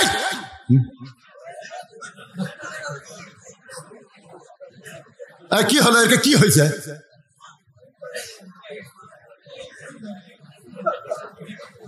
আপনার কি বিরক্ত হচ্ছেন? অত্যন্ত গরমের ভিতর আপনার বসে আছেন। এই বাচ্চা করে বস, বাবা বস। এখন তোর খুব দেখেই তো কাম কর্ম রে, তোর উঠলি কে রে পাগলারা? এরা হচ্ছে মাদ্রাসার তালবে এলেম। সুবহানাল্লাহ কোন? একটু দুষ্ট হয়। আমার মাদ্রাসার ছেলেরা লেখাপড়া যখন করে 1 ঘন্টার মধ্যে 2 বার পেশাব করে লেখাপড়ার সময়, কিছুক্ষণ পরপরই। কিন্তু যখন লেখাপড়া নাই 3 ঘন্টা যাচ্ছে আর একবারও পেশাব করে না। আমি হুজুরকে বললাম, হুজুর এরা যখন পড়ে সবক দেয় তখন এত ঘন ঘন পেশাব করে, আর যখন পড়ে না তখন কয় হুজুর বুঝবেন না। এই মাদ্রাসার বাচ্চারা হলে এইরকম, এরা খুব ভালো। এরা যখন রাস্তা দিয়ে যায় ওদের পায়ের তলে ফেরেশতারা নূরের পাখা বিছিয়ে দেয়। জোরে বলেন সুবহানাল্লাহ। এদের সম্পর্ক আল্লাহর কোরআনের সাথে নিজের চোখে দেখছি ভাই রে, কি সম্পর্ক। আমি এই মাঘ মাসে শীতের মধ্যে মাদ্রাসার আঙ্গিনার সিএলে বসে আছি, ইতিমধ্যে এক ছেলে বের হলো। আমি কলম করে সবাই পড়তেছে, তুই বের হলি কেন? তখন আমাকে এরকম দেখাচ্ছে। তা আমি কইলাম এটা কি? বলে হুজুর 1 নম্বর পেশাব, 2 নম্বর পায়খানা, আর 3 নম্বর অজু থাকে না। তা আমার 3 মানে ফিস, এ ফিস করে অজু গেছে, এজন্য অজু করবার বাড়াইছি। আমি কইলাম মাঘ মাসের শীতের দিনে ঠান্ডা পানি দিয়ে তো অজু করা লাগবে। এই যা ফিস, এটা গেলেও কোরআন শরীফ পড়া যাবে, যা যা। অজু না থাকলেও কোরআন শরীফ পড়া যাবে। না হুজুর যাবে না। যাবে রে পাগল। আমির হামজা কইছে, আমির হামজা কইছে অজু ছাড়াও কোরআন পড়া যায়। ওই ছোট ছেলে বলতে হুজুর আমি আমির হামজাটা আমি মানি না। আমির হামজা না মানিস, আমাকে মানিস না? আপনাকে মানি। যা অজু ছাড়া কোরআন পড়া যাবে, যা। এমন ধমক মারছি, ওই ধমকের কারণে মাদ্রাসার ঘরের মধ্যে গেছে। আমি মনে মনে চিন্তা করতেছি, দেখি বেটা অজু ছাড়া কোরআন ধরে কিনা। এই চেয়ার ছেড়ে আমি জানলার কাছে গিয়ে তাকাই, দেখি ও দরজার কপাটের কাছে লুকে আছে। যেই দেখছে আমি চেয়ারত নাই, আবার বাড়াচ্ছে। আমি দৌড়েছে বলে, ও তখন মাটির বসে বলে, হুজুর মারেন, কাটেন, মাসে বের করে দেন, অজু ছাড়া আল্লাহর কোরআন আমি পড়বো না। ওকে আমি বুকের মধ্যে নিয়ে বললাম, আল্লাহ এই ছোট্ট একটা বাচ্চা তোমার কোরআনের সঙ্গে এমন সম্পর্ক করেছে, যারা মেরে কাটা বের করে দিলে অজু ছাড়া, মাঘ মাসের শীতের দিনে অজু ছাড়া তোমার কোরআন এরা স্পর্শ করবে না। কোরআন পড়তে পড়তে এদের চাল চরিত্র এত সুন্দর হয়ে গেছে। ধরে কোন সুবহানাল্লাহ। এই মাদ্রাসা হলো সেই ফ্যাক্টরি। বাজান একটু মনোযোগ দিয়ে কথাগুলো শুনতে হবে। ওসমান গনি রাখালের হাতটা ধরে বসে আছে, মনে গেছে না ভুলে গেছেন? এমন সময় মুয়াজ্জিন আকামত শুরু করছে। আকামত, একামত না আকামত? যেই মাত্র মুয়াজ্জিন আকামত শুরু করেছে, এমন সময় হযরত ওমর মেহরাবের মধ্যে ঢুকছে। হয়তো আপনারা বলবেন হযরত ওমর কোন দিক দিয়ে মেহরাবের মধ্যে ঢুকলো? আমাদের ইমাম তো মসজিদের দরজা দিয়ে মেহরাবে আসে, কিন্তু হযরত ওমর কোন দিক দিয়ে ঢুকলো? যখন খেলাফত চলবে, আল্লাহ রাজত্ব জারি থাকবে, তখন প্রত্যেকটা ইমাম শুধু ইমাম হবে না, ওই এলাকার চেয়ারম্যান হওয়া লাগবে, এলাকার এমপি হওয়া লাগবে, এলাকার মন্ত্রী হওয়া লাগবে, এলাকার প্রধানমন্ত্রী, এলাকার রাষ্ট্রপতি হওয়া লাগবে। ওমর ফারুক যখন মসজিদের মেহরাবে ঢুকছেন, ওমর ফারুক তখন অর্ধ পৃথিবীর খলিফা। তাহলে দরজা দিয়ে ঢুকবে কেন? ওই মেহরাব থেকে ছোট্ট একটা দরজা করা হয়েছে, ওই দরজার ওই পারে নেতার একটা রেস্ট রুম রয়েছে। হযরত ওমর যেই মেহরাবের মধ্যে ঢুকছে, মুয়াজ্জিন বলতেছে কদ কামাতিস সালাহ, কদ কামাতিস সালাহ, সঙ্গে সঙ্গে রাখাল আল্লাহু আকবার। রাখাল যেই মাত্র আল্লাহু আকবার কইছে, ওসমান গনি রাখালের হাত ছাড়ে দিচ্ছে। এতক্ষণ কি ধরে ছিল? হাত ছাড়ে দিয়ে বলছে যে ভাইজান, ইমাম সাহেব ভুল করলে মানুষ লোকমা দেয়, এখন পর্যন্ত মুয়াজ্জিনের আকামতই শেষ হয় নাই, আর তুমি আল্লাহু আকবার লোকমা দিলা। রাখাল চিল্লায় বলে, এই জন্যই তো তুমি কানা, এত বছর হলে সামনে কাতারে নামাজ পড়ো, এখন পর্যন্ত তুমি দেখবার পাইলা না, এই জন্যই তো তুমি কানা। আমি কি জন্য লোকমা দিলাম মিয়া, তুমি জানতে পারলা না? সঙ্গে সঙ্গে 2 নম্বর কাতার থেকে একজন সাহাবী দৌড়ে এসে রাখালের হাতটা হেঁচকা দিয়ে বলতেছে, এই পাগল, তোকে সামনে দেখার পরে আমার সন্দেহ হয়েছে, তুই যারা কানা কানা বলতেছিস, এই মহামানবকে তুই চিনিস? এই মহামানব হল আল্লাহর নবীর ডবল জামাই ওসমান গনি। সঙ্গে সঙ্গে রাখাল থরথর করে কাঁপতেছে, চিৎকার করে বলতেছে, আল্লাহ, এই জন্যই বারান্দায় নামাজ পড়ি, এই জন্যই বারান্দায় নামাজ পড়ি। ভিতরের দামি দামি সাহাবীকে আমি চিনি না, যার কারণে এত দামি একজন সাহাবীর সঙ্গে আমি বেয়াদবি করেছি। আমি ভিতরের কাউকে চিনি না ভাই, আমি বারান্দায় নামাজ পড়ি, আমি সামনে কাতারে দাঁড়াইছি কেবলমাত্র ওই পথিকের কারণে। ওই পথিক আমারে কইছে, ওমর ফারুকের দিকে এরকম আঙ্গুল দেখায় বলতেছে, ওই পথিক আমার সর্বনাশ করছে। ওই পথিক আমারে কইছে, ওমরকে যদি দেখবার চাও তাহলে সামনে কাতারে দাঁড়াইলে মেহরাবের মধ্যে তাকাবা, যেই মানুষটা ইমামতি করবে সেই মানুষটি হলো হযরত ওমর। আমার দুনিয়াতে কেবলমাত্র একটাই মাত্র চাহিদা হলো, মহামানব হযরত ওমরকে আমি দেখতে চাই। সেই ওমরকে দেখার জন্য বারান্দা বাদ দিয়ে সামনে কাতারে দাঁড়াইছি, কিন্তু সামনে কাতারে দাঁড়ায় ওমরের জায়গায় যদি ওই পথিককে আমি দেখতে পাই, তাহলে তোমরাই বলো লোকমা দেওয়া ছাড়া তো আমার উপায় নাই। আমি আল্লাহু আকবার লোকমা দিয়ে ওই পথিককে মেহরাব থেকে সরাইয়া দিব, ওই জায়গায় হযরত ওমরকে আমি এক নজর দেখতে চাই। হাজার হাজার সাহাবীরা কান্দে, সমস্ত সাহাবীরা যখন পাগলের মতন কাঁদতেছে, রাখাল চিল্লায় বলে, বারান্দায় নামাজ পড়া ভালো, এই ভিতরে কেন কান্দা কান্দি শুরু হয়ে গেল? ওসমান গনি বলে, রাখাল ভাই, ভিতরে সাহাবীরা কান্দার কারণ হলো তুমি যারা পথিক পথিক বলতেছো, তিনি হলেন হযরত ওমর। গাছের গোড়া কাটলে গাছটা যেমন ঠাস করে পড়ে যায়, রাখাল মেহরাবের মধ্যে তেমন পড়ে কাটা মুরগির মতন ছটফট করতেছে আর বলতেছে, আমির আল মুমিনিন, আমি আপনাকে তওবা পড়াইছি, আমি আপনাকে মুনাফিক কইছি, আমি আপনাকে ভণ্ড কইছি, এত কথা বলেছি আমির, অধম রাখালকে আপনি কিছুই বলেন নাই। সমস্ত সাহাবীরা চিল্লায়ে বলে, কে রে মেহরাবের মধ্যে, কে রে কারে তওবা পড়াইছে, কারে মুনাফিক কইছে, কারে ভণ্ড কইছে? সমস্ত সাহাবীরা যখন হট্টগোল শুরু করেছে, এই বেটা কে রে, কার সামনে কথা বলতেছে? যে রাস্তাতে গেলে 40 দিন শয়তান যায় না। আল্লাহ নবী বলেছেন, আমার পরে কেউ যদি নবী হতো লাউকানা ওমর, যার শানে আল্লাহ কোরআনের 23টা আয়াত নাজিল করেছে, তারে কে তওবা পড়াইছে, কে মুনাফিক কইছে, কে ভণ্ড কইছে? সমস্ত সাহাবীরা যখন চিল্লা চিল্লি। এমন সময় হযরত ওমর এভাবে জোড়হাত করে বলতেছেন, আতিউল্লাহ ওয়া আতিউর রাসূল ওয়া উলিল আমরি মিনকুম, আল্লাহর আনুগত্য করো, নবীর অনুসরণ করো। আমি যদি তোমাদের আমির হই, আমাকে কি তোমরা মানো? সমস্ত সাহাবী বলে 100 বার 1000 বার মানি। সুবহানাল্লাহ। ওমর ফারুক বললেন, তাহলে মসজিদের মধ্যে হট্টগোল করো না, চিল্লাচিল্লি করো না। যেই বেটা আমারে তওবা পড়াইছে, আমারে মুনাফিক কইছে, আমারে ভণ্ড কইছে, এমন দাবি মেহরাবের মধ্যে করতেছে, নামাজের পরে এর বিচার হবে। তোমরা কি বলো? আকামত যখন হয়ে গেছে, আগে নামাজ না আগে বিচার? সমস্ত সাহাবেরা বললেন, আমিরুল মুমিনিন, বর্তমানে এই শয়তানের বিচার দেখবারই আমরা চাই। আপনার তওবা পড়ানোর কথা কয়, আপনার মুনাফিক, আপনার ভণ্ড কয়, আর বিচার না দেখে আমাদের কলজার তো শান্তি নাই। ওমর ফারুক বললেন, আকামত যখন হয়ে গেছে, আগে নামাজ। নামাজের আগে কোনো কাজ করা যাবে না। আগে কি? জরুর আগে কি? ফজরের 2 রাকাত ফরজ নামাজ পড়ানোর পরে আমি ওমর আল্লাহর আইন দিয়ে বিচার করতে চাই। ওমরের আইন না আইন কার? তোমরা কি দেখবা? সমস্ত সাহাবীরা বলতেছে, মনে মনে আজকের নামাজ যদি একটু তাড়াতাড়ি হতো, তাড়াতাড়ি আমরা বিচার দেখতে পারতাম। সাহাবীরা সবাই বিচার দেখবে। আমার সামনে যারা বসে আছেন, দাঁড়ায় আছেন, ভাইজান, আপনারা কি আল্লাহর বিচার দেখতে পারছেন? হ্যাঁ, আল্লাহর বিচার কি দেখবেন? কারা কারা দেখবেন? আল্লাহকে একটু হাত দেখান। লিল্লাহে তাকবীর। বাংলাদেশে আল্লাহর বিচার আছে? মানুষের তৈরি করা আইন দিয়ে বিচার পরিমণি জামিন পায়, পরিমণি জামিন পায়। আর আলেম ওলামারা বিনা অপরাধে জেলখানায়, একজনের জামিন নাই। জোরে কোন কথা ঠিক? আমরা বাংলাদেশে মানুষের আইনের বিচার দেখেছি, আজকে দেখব আল্লাহর আইনের বিচার। দেখবেন না ভাইজান? এই বিচার দেখতে গেলে ফজরের ফরজ নামাজ মাত্র 2 রাকাত। জোরে বলেন, কয় রাকাত?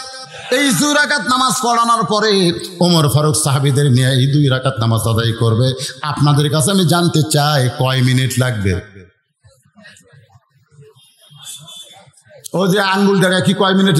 1 মিনিট, 5 মিনিট, মানে যাই যেমন তাই হিসাব করতেছে তেমন, ঠিক না? আসলে বর্তমানে আমরা যে হারে তারাবি শুরু করব কয়েকদিন পরে, সেই হিসাবে কয় মিনিট লাগবে? আমার এলাকার এক মসজিদের মুসল্লিরা ইমামকে বলতেছে, তারাবি, এশা, বেতের সব মিলে 35 মিনিট, আর মোনাজাত 5 মিনিট, এই 40 মিনিটে শেষ করা লাগবে। ইমাম সাহেব তো বেকায়দা, কি করবেন কোন? এই তারাবি মানে অনেকে মনে করে তাড়াতাড়ি, আসলে তারাবি মানে তাড়াতাড়ি না, তারাবি হলো আরামের সাথে। সুবহানাল্লাহ। তো এখন ফজরের 2 রাকাত ফরজ নামাজ পড়াইতে ওমর ফারুক ইমামতি করবে, আল্লাহর কোরআন তেলাওয়াত করে শোনাবে। এখন বলেন কয় মিনিট লাগবে? আপনারা কয় মিনিটে পড়েন বারে? কথা কন না কেন? তো এখন আপনার কেউ 10 মিনিট কম, একটা সকলে মিলে একটা সময় দেই, কয় মিনিট? সকলে জোরে কন, কয় মিনিট? আরো জোরে, জোরসে বলুন। 10 মিনিট পরে ওমর ফারুক আল্লাহর কোরআন দিয়ে রাখালে বিচার করবে। এই বিচার সাহাবীরাও দেখবে, আমরাও দেখব। রাজি আছেন? এই 10টা মিনিট নামাজ হযরত ওমর পড়াবেন। আর এই ফাঁকে আমি মাদ্রাসার জন্য আপনাদের কাছে ব্যাগ পাঠাবো, রুমাল পাঠাবো।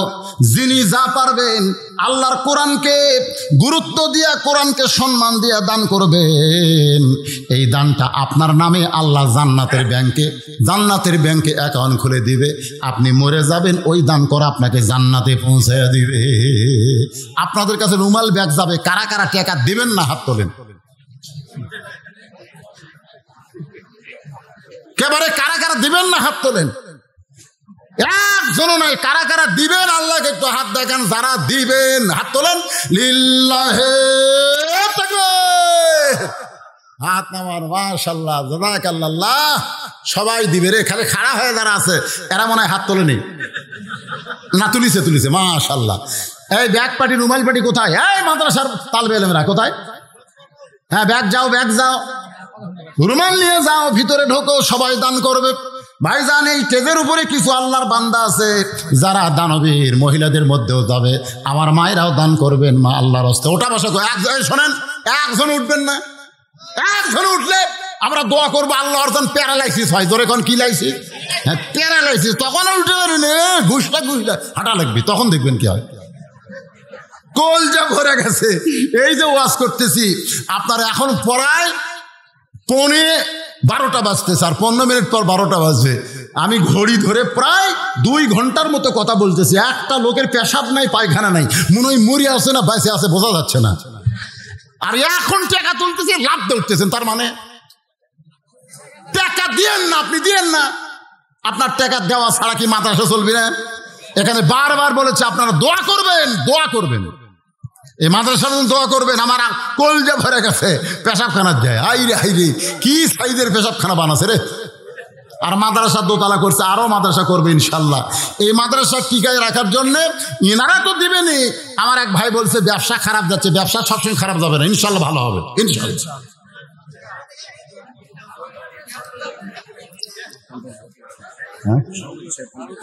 লিল্লাহে তাকবীর। আজকের মাহফিলের সম্মানিত সভাপতি সাহেব 50,000 টাকা ধরে বলেন মারহাবা।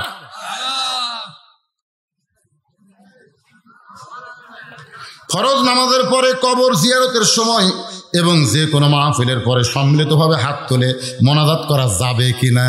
সবাই মিলে হাত তুলে মোনাজাত করতে কোনো সমস্যা নাই। এগুলো আপনাকে কে বুঝেছে? ফরজ নামাজের পর মানে কখন? সালাম ফিরানোর সাথে সাথে না, সালাম ফিরানোর সাথে সাথে নয়, কারণ সালাম ফিরালেই নামাজ শেষ হলো। মোনাজাত আলাদা একটা ইবাদত, তো আলাদা একটা ইবাদত করবেন। কিছু দোয়ার দরুদ পড়ার দরকার আছে না নাই? দোয়া দরুদ পড়ে আপনার মোনাজাত করবেন। তবে এটা খেয়াল করবেন, সালাম ফিরালেই নামাজ শেষ। মোনাজাত কিন্তু নামাজের কোনো অংশ নয়। তাহলে এটা নামাজের মধ্যে আনতেছেন কেন? হ্যাঁ, সম্মিলিত মোনাজাতে মাহফিল শেষও আমরা করবো না ভাইজান? হ্যাঁ করবো, কোনো সমস্যা নাই, কোনো টেনশন নাই। আপনাদের মধ্যে এরকম কেউ যদি বলে বুঝবেন ফিতনা করতেছে। আল্লাহর কাছে 2 হাত তুলে মোনাজাত করতে আমাদের কোনো আপত্তি দেন, সবাই দেন, ওই চাদরের রুমালে দিয়ে দেন। আজকের মাহফিলের সভাপতি সাহেব 50,000 টাকা দান করেছে। মাদ্রাসার সভাপতি আছে, সেক্রেটারি আছে, ক্যাশিয়ার আছে, সুধীজন আছে। সুধীজনকে আমি বলবো, এই সময় এরা এত চিল্লাচিল্লি শুরু করলো কে রে? আয় হাই, এরা কুত থেকে বার হলো রে। এই মাহফিল কমিটির লোকজন না, এবারে সাইজ করা যাবে না? কেউ করতেছে, দেন সবাই রুমালে দেন, চাদরে দেন। আর কোনো লোক নাই আপনাদের মধ্যে, এমন কোনো লোক নাই 10,000 20,000 টাকা দিবেন? এই মাদ্রাসার কমিটির মধ্যে যারা আছেন তারা একটু বলেন। আপনাদের মধ্যে আমি পরিশেষে প্রত্যেকটা মাহফিলে যেটা করি, আজকের এই মাহফিলের জন্য 100টা কোরআন শরীফ এতিমখানার সৌজন্যে বিক্রি হবে। এই যে আপনাদের এতিমখানা মাদ্রাসা আছে, এই মাদ্রাসার সৌজন্যে 100টা কোরআন শরীফ বিক্রি হবে। প্রতি কোরআন মাত্র 500 টাকা। আপনি 500 টাকা দিবেন, একটা কোরআন শরীফ দান করার সব আল্লাহ আপনার বাপ মার কবরে দিয়ে দিবে।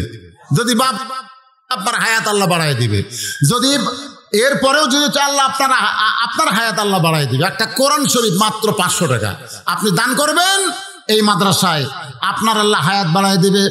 আপনার আপনজন যারা কবরে গেছে তাদের কবরকে আল্লাহ জান্নাতের টুকরা বানায় দিবে। আমি মাত্র 500 টাকা চাইছি ভাইজান। 500 টাকা যিনি দিবেন একটা কোরআন দানের সওয়াব পাবেন, একটা কোরআন দানের সওয়াব, সবচাইতে বেশি সওয়াব। মাশাআল্লাহ। 200 টাকা কেন? আচ্ছা লেখা লেন, লিখতেছে কে? এই বাবা লেখা লাগবে তো। 200 টাকা দান করছে, আবার 1 মণ ধানও দিবে। আল্লাহ কবুল করেন, আল্লাহ নেক নিয়ত নিয়ে গেছে পড়া, আল্লাহুম্মা আমিন। কবুল করো। মোদের কামনা দানকারীকে দিবেন জান্নাত, আল্লাহ নিরাশ করবেন না। এটা থবি না, এটা থেকে এখানে বাকি আদায় হয় না মনে হয়, আদায় করেন না।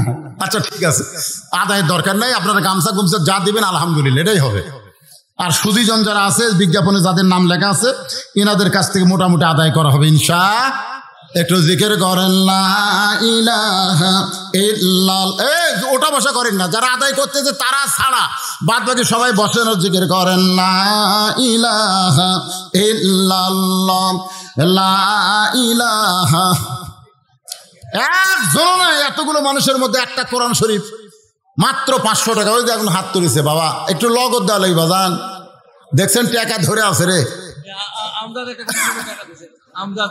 আসেন, একটু কষ্ট করে উঠে আসেন বাবা, যাই দিবেন আপনি একটু উঠে আসেন। মাশাআল্লাহ, আমজাদ নামে আল্লাহ তোমার একজন পাগল বান্দা তোমার নবীর এতিম মাদ্রাসায় কোরআন শরীফ বাবদ 500 টাকা দান করলো।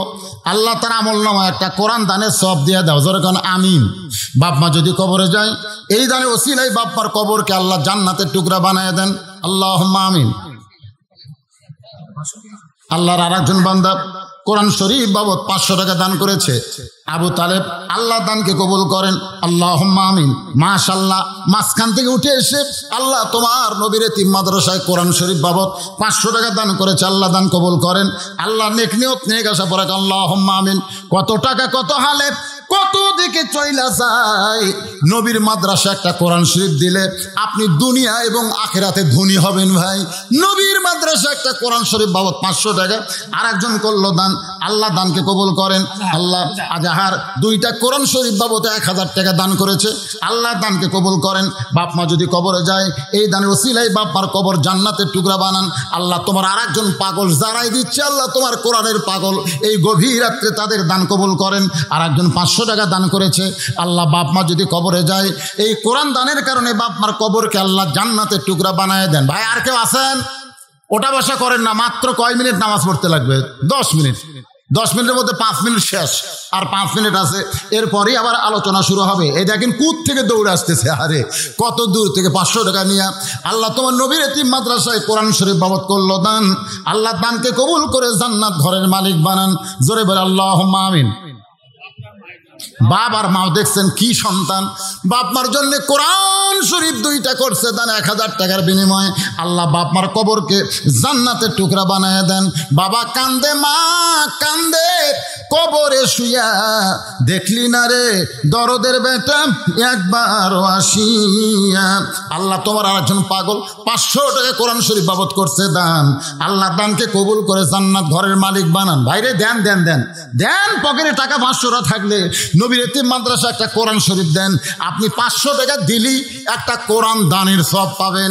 কত টাকা কত হালে চলে যায়। আজকে 500 টাকা দেন, 1 বছর আপনার ডাক্তারের কাছে যাওয়া লাগবে না, বেদি বেরাম থেকে আল্লাহ আপনাকে ভালো করে দেবে। অনুনাজ্জিলু মিনাল কুরআনি মা হুয়া শিফাউ ওয়া রাহমাতুল লিল মুমিনিন। মাজেদ আলী কোরআন শরীফ বাবদ 500 টাকা দান করেছে, আল্লাহ দানকে কবুল করেন। সকলে বলে আল্লাহুম্মা আমিন। আর কেউ আছেন এই নবীর এতিম মাদ্রাসা একটা কোরআন শরীফ দিবেন? মাশাআল্লাহ, ধরেন ভাই ধরেন। আর একটা কোরআন শরীফ বাবদ 500 টাকা দান করেছে, আল্লাহ দানকে কবুল করেন। আল্লাহ নেক নিয়ত নেক আশা পড়া আল্লাহুম্মা আমিন।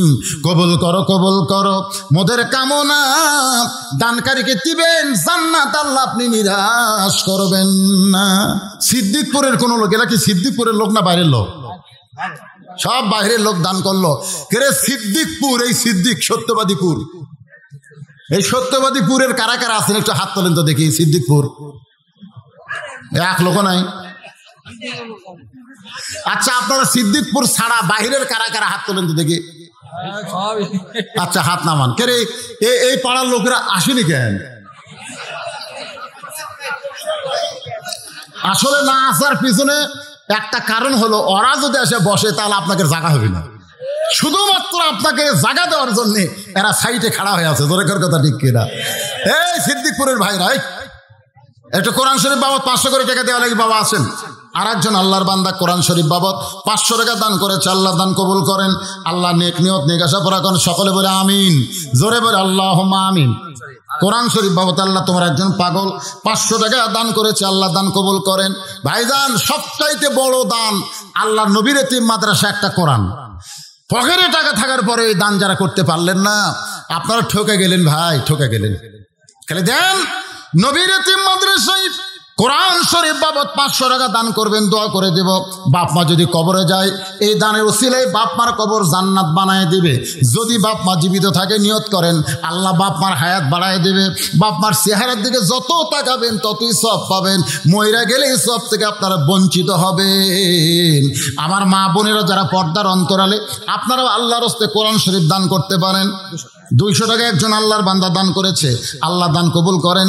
আল্লাহ নেক নিয়ত নেক আশা পূরা করেন। সময় শেষ, এখন আবার আলোচনা শুরু হবে। একটু জিকির করেন লা ইলাহা কি নাম? আকালু। আকালু কেবারে আকাল। আকাল কি অভাব? আছে, ভালো নাম আছে। আকালু তোমার একজন বান্দা কোরআন শরীফ বাবদ 500 টাকা দান করছে, আল্লাহ দান কবুল করেন। সকলে বলে আল্লাহুম্মা আমিন। ভাইজান টাকা থাকলে দেন দেন দেন দেন। ডাক্তার বোঝেন? ডাক্তার এই গ্রামের বাড়ি। এইবারে কেবল সিদ্দিকপুরে একজন পাওয়া গেছে, আল্লাহ কোরআন শরীফ বাবদ 500 টাকা দান করেছে, আল্লাহ দানকে কবুল করেন আল্লাহুম্মা আমিন। মাসুদ যুবক ছেলে, আল্লাহ তোমার নবীর এতিম মাদ্রাসায় কোরআন শরীফ বাবদ 500 টাকা দান করছে, আল্লাহ দান কবুল করেন আল্লাহুম্মা আমিন। এখানে এমন আল্লাহর একটা পাগল থাকতে পারে 1,20,টা কোরআন শরীফ দান করবে, এরকম লোক নাই? 1,10,000 টাকা, 20 কোরআন মানে 10,000, 5 কোরআন 2,500, 10 কোরআন 5,000, এমন লোক আছে তো, কিন্তু সে দিচ্ছে না। মনে করতেছেন ব্যবসা বাণিজ্য খারাপ? আরে পাগল, দান করলে সব ভালো করে দিবে আল্লাহ। আর সাদাকাতু তারুদ্দুল বালা, যতগুলা বালা মুসিবত আছে সব থেকে আল্লাহ রাস্তায় যখন সদকা করা হয় আল্লাহ সব রদ করে দেয়। 2 বন্ধু এসে আওয়াজ শুনতেছে, 2 বন্ধু, বক্তা বলেছে হাদিস আর সাদাকাতু তারুদ্দুল বালা, দান সদকা করলে বালা মুসিবত আল্লাহ দূর করে দেয়। এক বন্ধুর বউ 1 বছর হলে প্যারালাইসিস হয়ে পড়ে আছে, বহু ডাক্তার কবিরাজ দেখাছে, ভালো হয় না। তো নবীর এই হাদিস বিশ্বাস করে ও দৌড়ে এসে 500 টাকা দান করছে। হুজুর দোয়া করছে, আল্লাহ যে নিয়তে দান করলো আল্লাহ তুমি তার নিয়ত কবুল করো। টাকা দিয়ে ওখানে বসছে, ওই বন্ধু কুনার ঘুতে মারতেছে, এই দেখ আমার পকেটে 1000 টাকা আছে। মৌলবীর তালত পড়ে তুই 500 টাকা দিলি, আমার টাকা নাই। হুজুররা এরকম কয় রে, হুজুরা কোনদিন দান করে? দেখছো হুজুরা কোনদিন দান করছে? ওরা দান করে না, ওরা খালি আদায় করে। বলতে যে ভাই আমি বড় বিপদে আছি, হুজুর দান করুক বা না করুক, নবীর হাদিস তো আর মিথ্যা না। নবীর হাদিসকে বিশ্বাস করে 500 টাকা দান করছি, দেখি আল্লাহ কি করে। বলে আমার টাকা আছে 500, আর একজন 500 দান করছে, আল্লাহ কবুল করেন, জোরে করে আমিন। এক বন্ধুর বাড়ি উত্তর পাড়ায়, যার বন্ধু প্যারালাইসিস বউ হয়েছে, ও দান করছে 500 টাকা। এখন প্যারালাইসিস বউকে তো আর ডাকতে পারে না, দরজায় গিয়ে বলতেছে রহিমা। রহিমা হলো তার মেয়ের নাম। বউ চিল্লে বলে মেয়েরে ডাকো কেন, আমারে ডাকতে পারো না? বলে তুমি না প্যারালাইসিস রুগী, তোমারে ডাইকে কি হবে? বলে আমি দরজা খুলতেছি। বউ যখন দরজা খুলে দেয়, স্বামী চিল্লাই বলে আল্লাহু আকবার, আল্লাহু আকবার। বিবি রে, তুমি 1 বছর হলে প্যারালাইসিস হয়ে গেছে, উঠতে পারো না, আজকে কিভাবে দরজা খুলে দিলা? বউ মুসকি মুসকি হাসে আর বলে স্বামী গো, আমি ঘুমের মধ্যে স্বপ্নে হাঁটতেছি। আমি ঘুম যখন ভাঙ্গে গেল, দেখি আল্লাহ পাক আমার পা 2টা গরম করে দিছে। আমি আস্তে করে খাট থেকে নামালাম, আমি পায়ে বল পাইলাম, আমি টিউবওয়েলে গিয়ে ওযু করে তাহাজ্জুদের নামাজ পড়তেছিলাম। এমন সময় রহিমা বলে আপনার মেয়েকে ডাকতেছেন। আমার আল্লাহ পা ফিরাই দিয়েছে। সঙ্গে সঙ্গে স্বামী চিল্লায় বলে মাবুদ, নবীর হাদিস ঠিক, as-সাদকাতু তারুদ্দুল বালা, দান সদকা করলে বালা মুসিবত দূর হয়ে যায়। এই কথা আমার দানের কারণে আল্লাহ তুমি কবুল করেছো। পারে কি পারে না? আর তাই 1000 টাকা 5,000, ওই টাকা ফেরত লে বউ ডাকতেছে শেফালি, বউ খালি কান্দে। শেফালি দরজা খুলে দাও। শেফালি বলতেছে আমি পারবো না, তুমি মায়ের কাছে যাও। মা যে ঘরে ঘুমাই, জানলায় গিয়ে বলতেছে মা একটু দরজা খুলে দাও। মা দরজা খুলেই বলতেছে শয়তান, শয়তান তুই খালি খালি ওয়াজ শুনিস, খালি বোঝেন, খালি ওয়াজ শুনিস। তুই 1 টাকা দান করিস, তুই একটু নামাজ পড়িস, তুই নামাজ পড়িস না, দান করিস না, খালি ওয়াজ শুনিস। তুই তো ওয়াজ শুনবার গেছিস, তোর বউ টাইসওয়ালা গোসলখানাত পেশাব করবার গেছে, পা পিছলা পড়ে গেছে। ও মারে বাবারে কেউ চিল্লে উঠছে, আমি আর তোর বাপ শান করে তুলে খাটে বসে হয়েছে। যা শয়তান। বইয়ের কাছে আসে, কি হয়েছে গো? কই কি বলে, সকালবেলা তোমার প্যান্ট শার্ট পরিষ্কার করছি, সাবানের ফ্যানটা পরিষ্কার করিনি গো, ওটা ল্যাল পাহে আসছিল, আমি 50 কিলো পা দিয়ে পেশাব করে গেছি, একবারে 2 পাও। আমার মা যা মনে হয় রক ছিঁড়ছে, ওই কিন্তু 1000 টাকা বেচা বাড়িতে গেছে। ধরে কোন কথা ঠিক কিনা? পরের দিন বগুড়া শহীদ যে মেডিকেল কলেজে নিয়ে গেছে, ডাক্তার বলতেছে এটা বগুড়াই হবে না, এটা ঢাকার পঙ্গু হাসপাতালে। 12,000 টাকার অ্যাম্বুলেন্স ভাড়া করে পঙ্গু হাসপাতালে যায়, 42 দিন থাকতে হবে, নচেত লড়বার পারবি না। প্রতিদিন 4,000 টাকা করে খরচ হচ্ছে। এখন বলেন 1,000 টাকা বাঁচা আছে, আল্লাহ আর 3 বিঘা জমি বেচা আছে। আপনারা কোন আল্লাহ পারে কি পারে না? পকেটের টাকা থিয়া পকেটের দিকে টাকা দেখতেছে, থাক থাক, একটা কোরআন শরীফ দিচ্ছে না। আল্লাহ কাল যখন বাড়াবো না, কাজ চলবো হুন্ডা, তোর হুন্ডা ভুলভুলির সাথে মারবি, অটো ভ্যানত চলবো, ব্রেক ধরবি, উল্টে পড়ে তোর পর যাবি, হাসপাতালত যায় তোর 1,000 টাকা খরচ হবে। এই জন্যে আগামীকাল এইরকম বিপদত না পড়ার জন্যে 500 টাকা দেন বাড়ে দেন, একেবারে 1 বছর আপনাদের উপরে কোনো বিপদ আসবে না, কোনো বিপদ আসবে না। একটা কোরআন শরীফ বাবদ 500 টাকা দিবেন। আল্লাহ কয় যায় 1 বছর তোর উপর বিপদ তুলে নিলাম, যা। পারে কে পারে না? ধরে কারণ পারে কে পারে না? কত বিপদ হবে, কত মুসিবত দেখবেন। আপনার অনেক মুসিবত চলে আসবে, অনেক বিপদ আসবে, কিন্তু সমস্ত বিপদ থেকে আল্লাহ আপনাকে বাঁচাবে। সাদকাতু তারুদ্দুল বালা, দান সদকা করলে আল্লাহ বালা মুসিবত দূর করে দেয়। আল্লাহ আমাদের সবাইকে বিপদ আপদ মুসিবত থেকে হেফাজত করুন, জোরে কান আমিন। ফজরের ফরজ 2 রাকাত নামাজ শেষ। বাজান একটু মনোযোগ দিবেন। 2 ওয়াক্ত নামাজের সালাম ফিরায় নবী সাহাবীর দিকে মুখ ঘোরায়। একটা হলো ফজর আর একটা হলো আসর। আপনারা বলেন তো, ফজরের পরে কোনো সুন্নত নফল আছে নাকি? ফজরের পরে, আবার আসরের পরে কোনো সুন্নত নফল, মাগরিবের পরে সুন্নত নফল, এশার পরে সুন্নত নফল, জোহরের পরে সুন্নত নফল, 3 ওয়াক্ত নামাজের পরে সুন্নত নফল। কিন্তু 2 ওয়াক্ত নামাজের পরে সুন্নত নফল নাই। এই 2 ওয়াক্ত নামাজের সালাম ফিরে নবী সাহাবীর দিকে মুখ ঘুরায়। এখন নবীর সুন্নতে হযরত ওমর সাহাবীর দিকে মুখ ঘুরাইয়া দাঁড়িয়ে গেলেন। এক দৌড়ে এক টানে রাখালকে বুকের মধ্যে নিয়ে রাখালের কপালে হযরত ওমর চুমা খায়। সমস্ত সাহাবেরা বলে, আমির আল মুমিনিন, যে রাখাল আপনাকে তওবা পড়ানোর কথা বলতেছে, যে রাখাল আপনাকে মুনাফিকের কথা বলতেছে, ভণ্ডের কথা বলতেছে, আপনি সেই রাখালকে বুকের মধ্যে নিয়ে রাখালের কপালে চুমা দিলেন। আমির আল মুমিনিন, এইটা কি বিচার আপনি দেখালেন? ওমর কান্দের পরে নবীর সাহাবীরা রে, আমি রাখালের এত কথা হজম করার পিছনে আমারে তওবা পড়াইছে, মুনাফিক কইছে, ভণ্ড কইছে, এত কথা হজম করার পিছনে একটাই মাত্র কারণ, আমি রাখালের ভিতরে আমার আল্লাহ রাজত্ব দেখেছি। কারণ আল্লাহ রাজত্ব যখন দুনিয়াতে চলবে, আল্লাহর আইন মোতাবেক যখন রাষ্ট্র চলবে, তখন রাখাল রাখাল থাকবে না, যেন পুরো আল্লাহর কোরআন হয়ে যাবে। আজকে আমরা যারা ভাইজান এই দুনিয়াতে বসবাস করতেছি, দুনিয়ার কোনো মানুষের রাজত্ব নাই। রাজত্বের মালিক কে? আরো জোরে জোরসে বলুন। ফকিররা বলতেছে, বাদশা সাধারণ নঙ্গরখানায় আমাকে খাওয়া হচ্ছে না, আর তুই আমাকে ডাকতেছিস দাওয়াত দেশ, এই তুই কি খেলাবি রে? ফকির চিল্লায় বলে, রে ভাই আমার উপর রাগ করছে কেন? আমি হলাম দাওয়াতকারী, খাওয়ানোর মালিককে আল্লাহর কথা কয়নি। খাওয়ানোর মালিক একজন আছে, বিশ্বাস যদি করো তাহলে আসো, না হলে আসো না। সব ফকির কয় মনে মনে, বাদশা সাধারণ নঙ্গরখানা এ আটা ঘাঁটি আর কতদিন খামরে, সত আমাকে ভাই দাওয়াত দিল। ফকিরের দাওয়াত বিশ্বাস করেনি, কৌতূহলে সব ফকির আসা দেখে ফকিরের ভাঙ্গা বাড়ির ভিতর থেকে সুগন্ধ বের হয়ে আসতেছে। জোরে কোন সুবহানাল্লাহ। সব ফকির নাক টানে,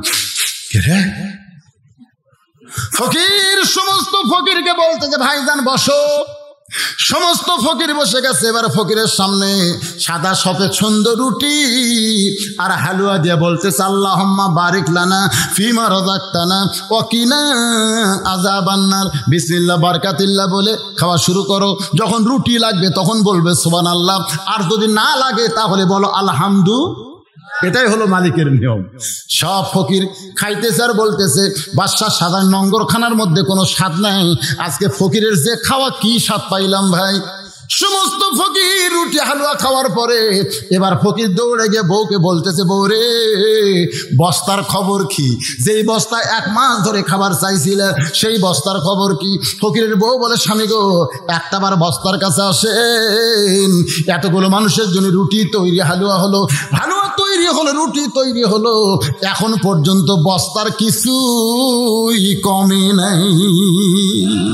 আমা তুনফিকু মিন শাইইন ফি সাবিলিল্লাহি ওয়াফা ইলাইকুম ওয়া আনতুম লা তুজলামুন। ফকির বলতে দেখে রে, যদি বস্তার কিছু না ফুরাই তাহলে আবার দাওয়াত দে। এই ফকিরেরা রুটি হালুয়া কেমন লাগলো? জীবনে এত স্বাদের খাওয়া খাই নাই। পরে সন্ধ্যার দাওয়াত দিলাম, আগাম দাওয়াত। আবার খাওয়ানোর পরে যাই কয় খবর কি? কয় যেমন বস্তা তেমনি আছে। আমা তুনফিকু মিন শাইইন ফি সাবিলিল্লাহি ওয়াফা, ওয়াফা মানে কি? আল্লাহ আবার ফিরিয়ে দেয়। জোরে কান সুবহানাল্লাহ। 3 দিন। জোরে কান কয় দিন?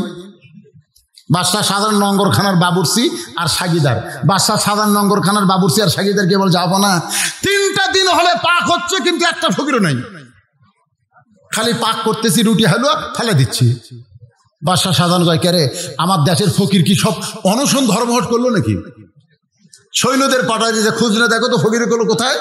সমস্ত সৈন্যরা খুঁজে খুঁজে দেখে একটা ভাঙ্গা বাড়ির চারিদিকে ফকিররা মিছিল করতেছে। কি মিছিল? সুবহানাল্লাহ, আলহামদুলিল্লাহ, লা ইলাহা ইল্লাল্লাহ, সুবহানাল্লাহ, আলহামদুলিল্লাহ, লা ইলাহা। সৈন্যগুলো বলে, রে ফকিরেরা, বাদশাহ সাহেবের নঙ্গরখানা বাদ দিয়ে তোমরা কোন ভাঙ্গা বাড়ির চারিদিকে মিছিল করো? তোমরা কি না খায়া খায়া মরবা নাকি?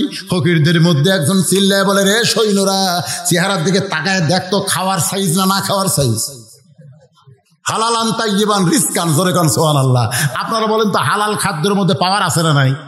যারা হালাল খাবার খায় তাদের ইমানের পাওয়ার আল্লাহ বাড়ায় দেয়।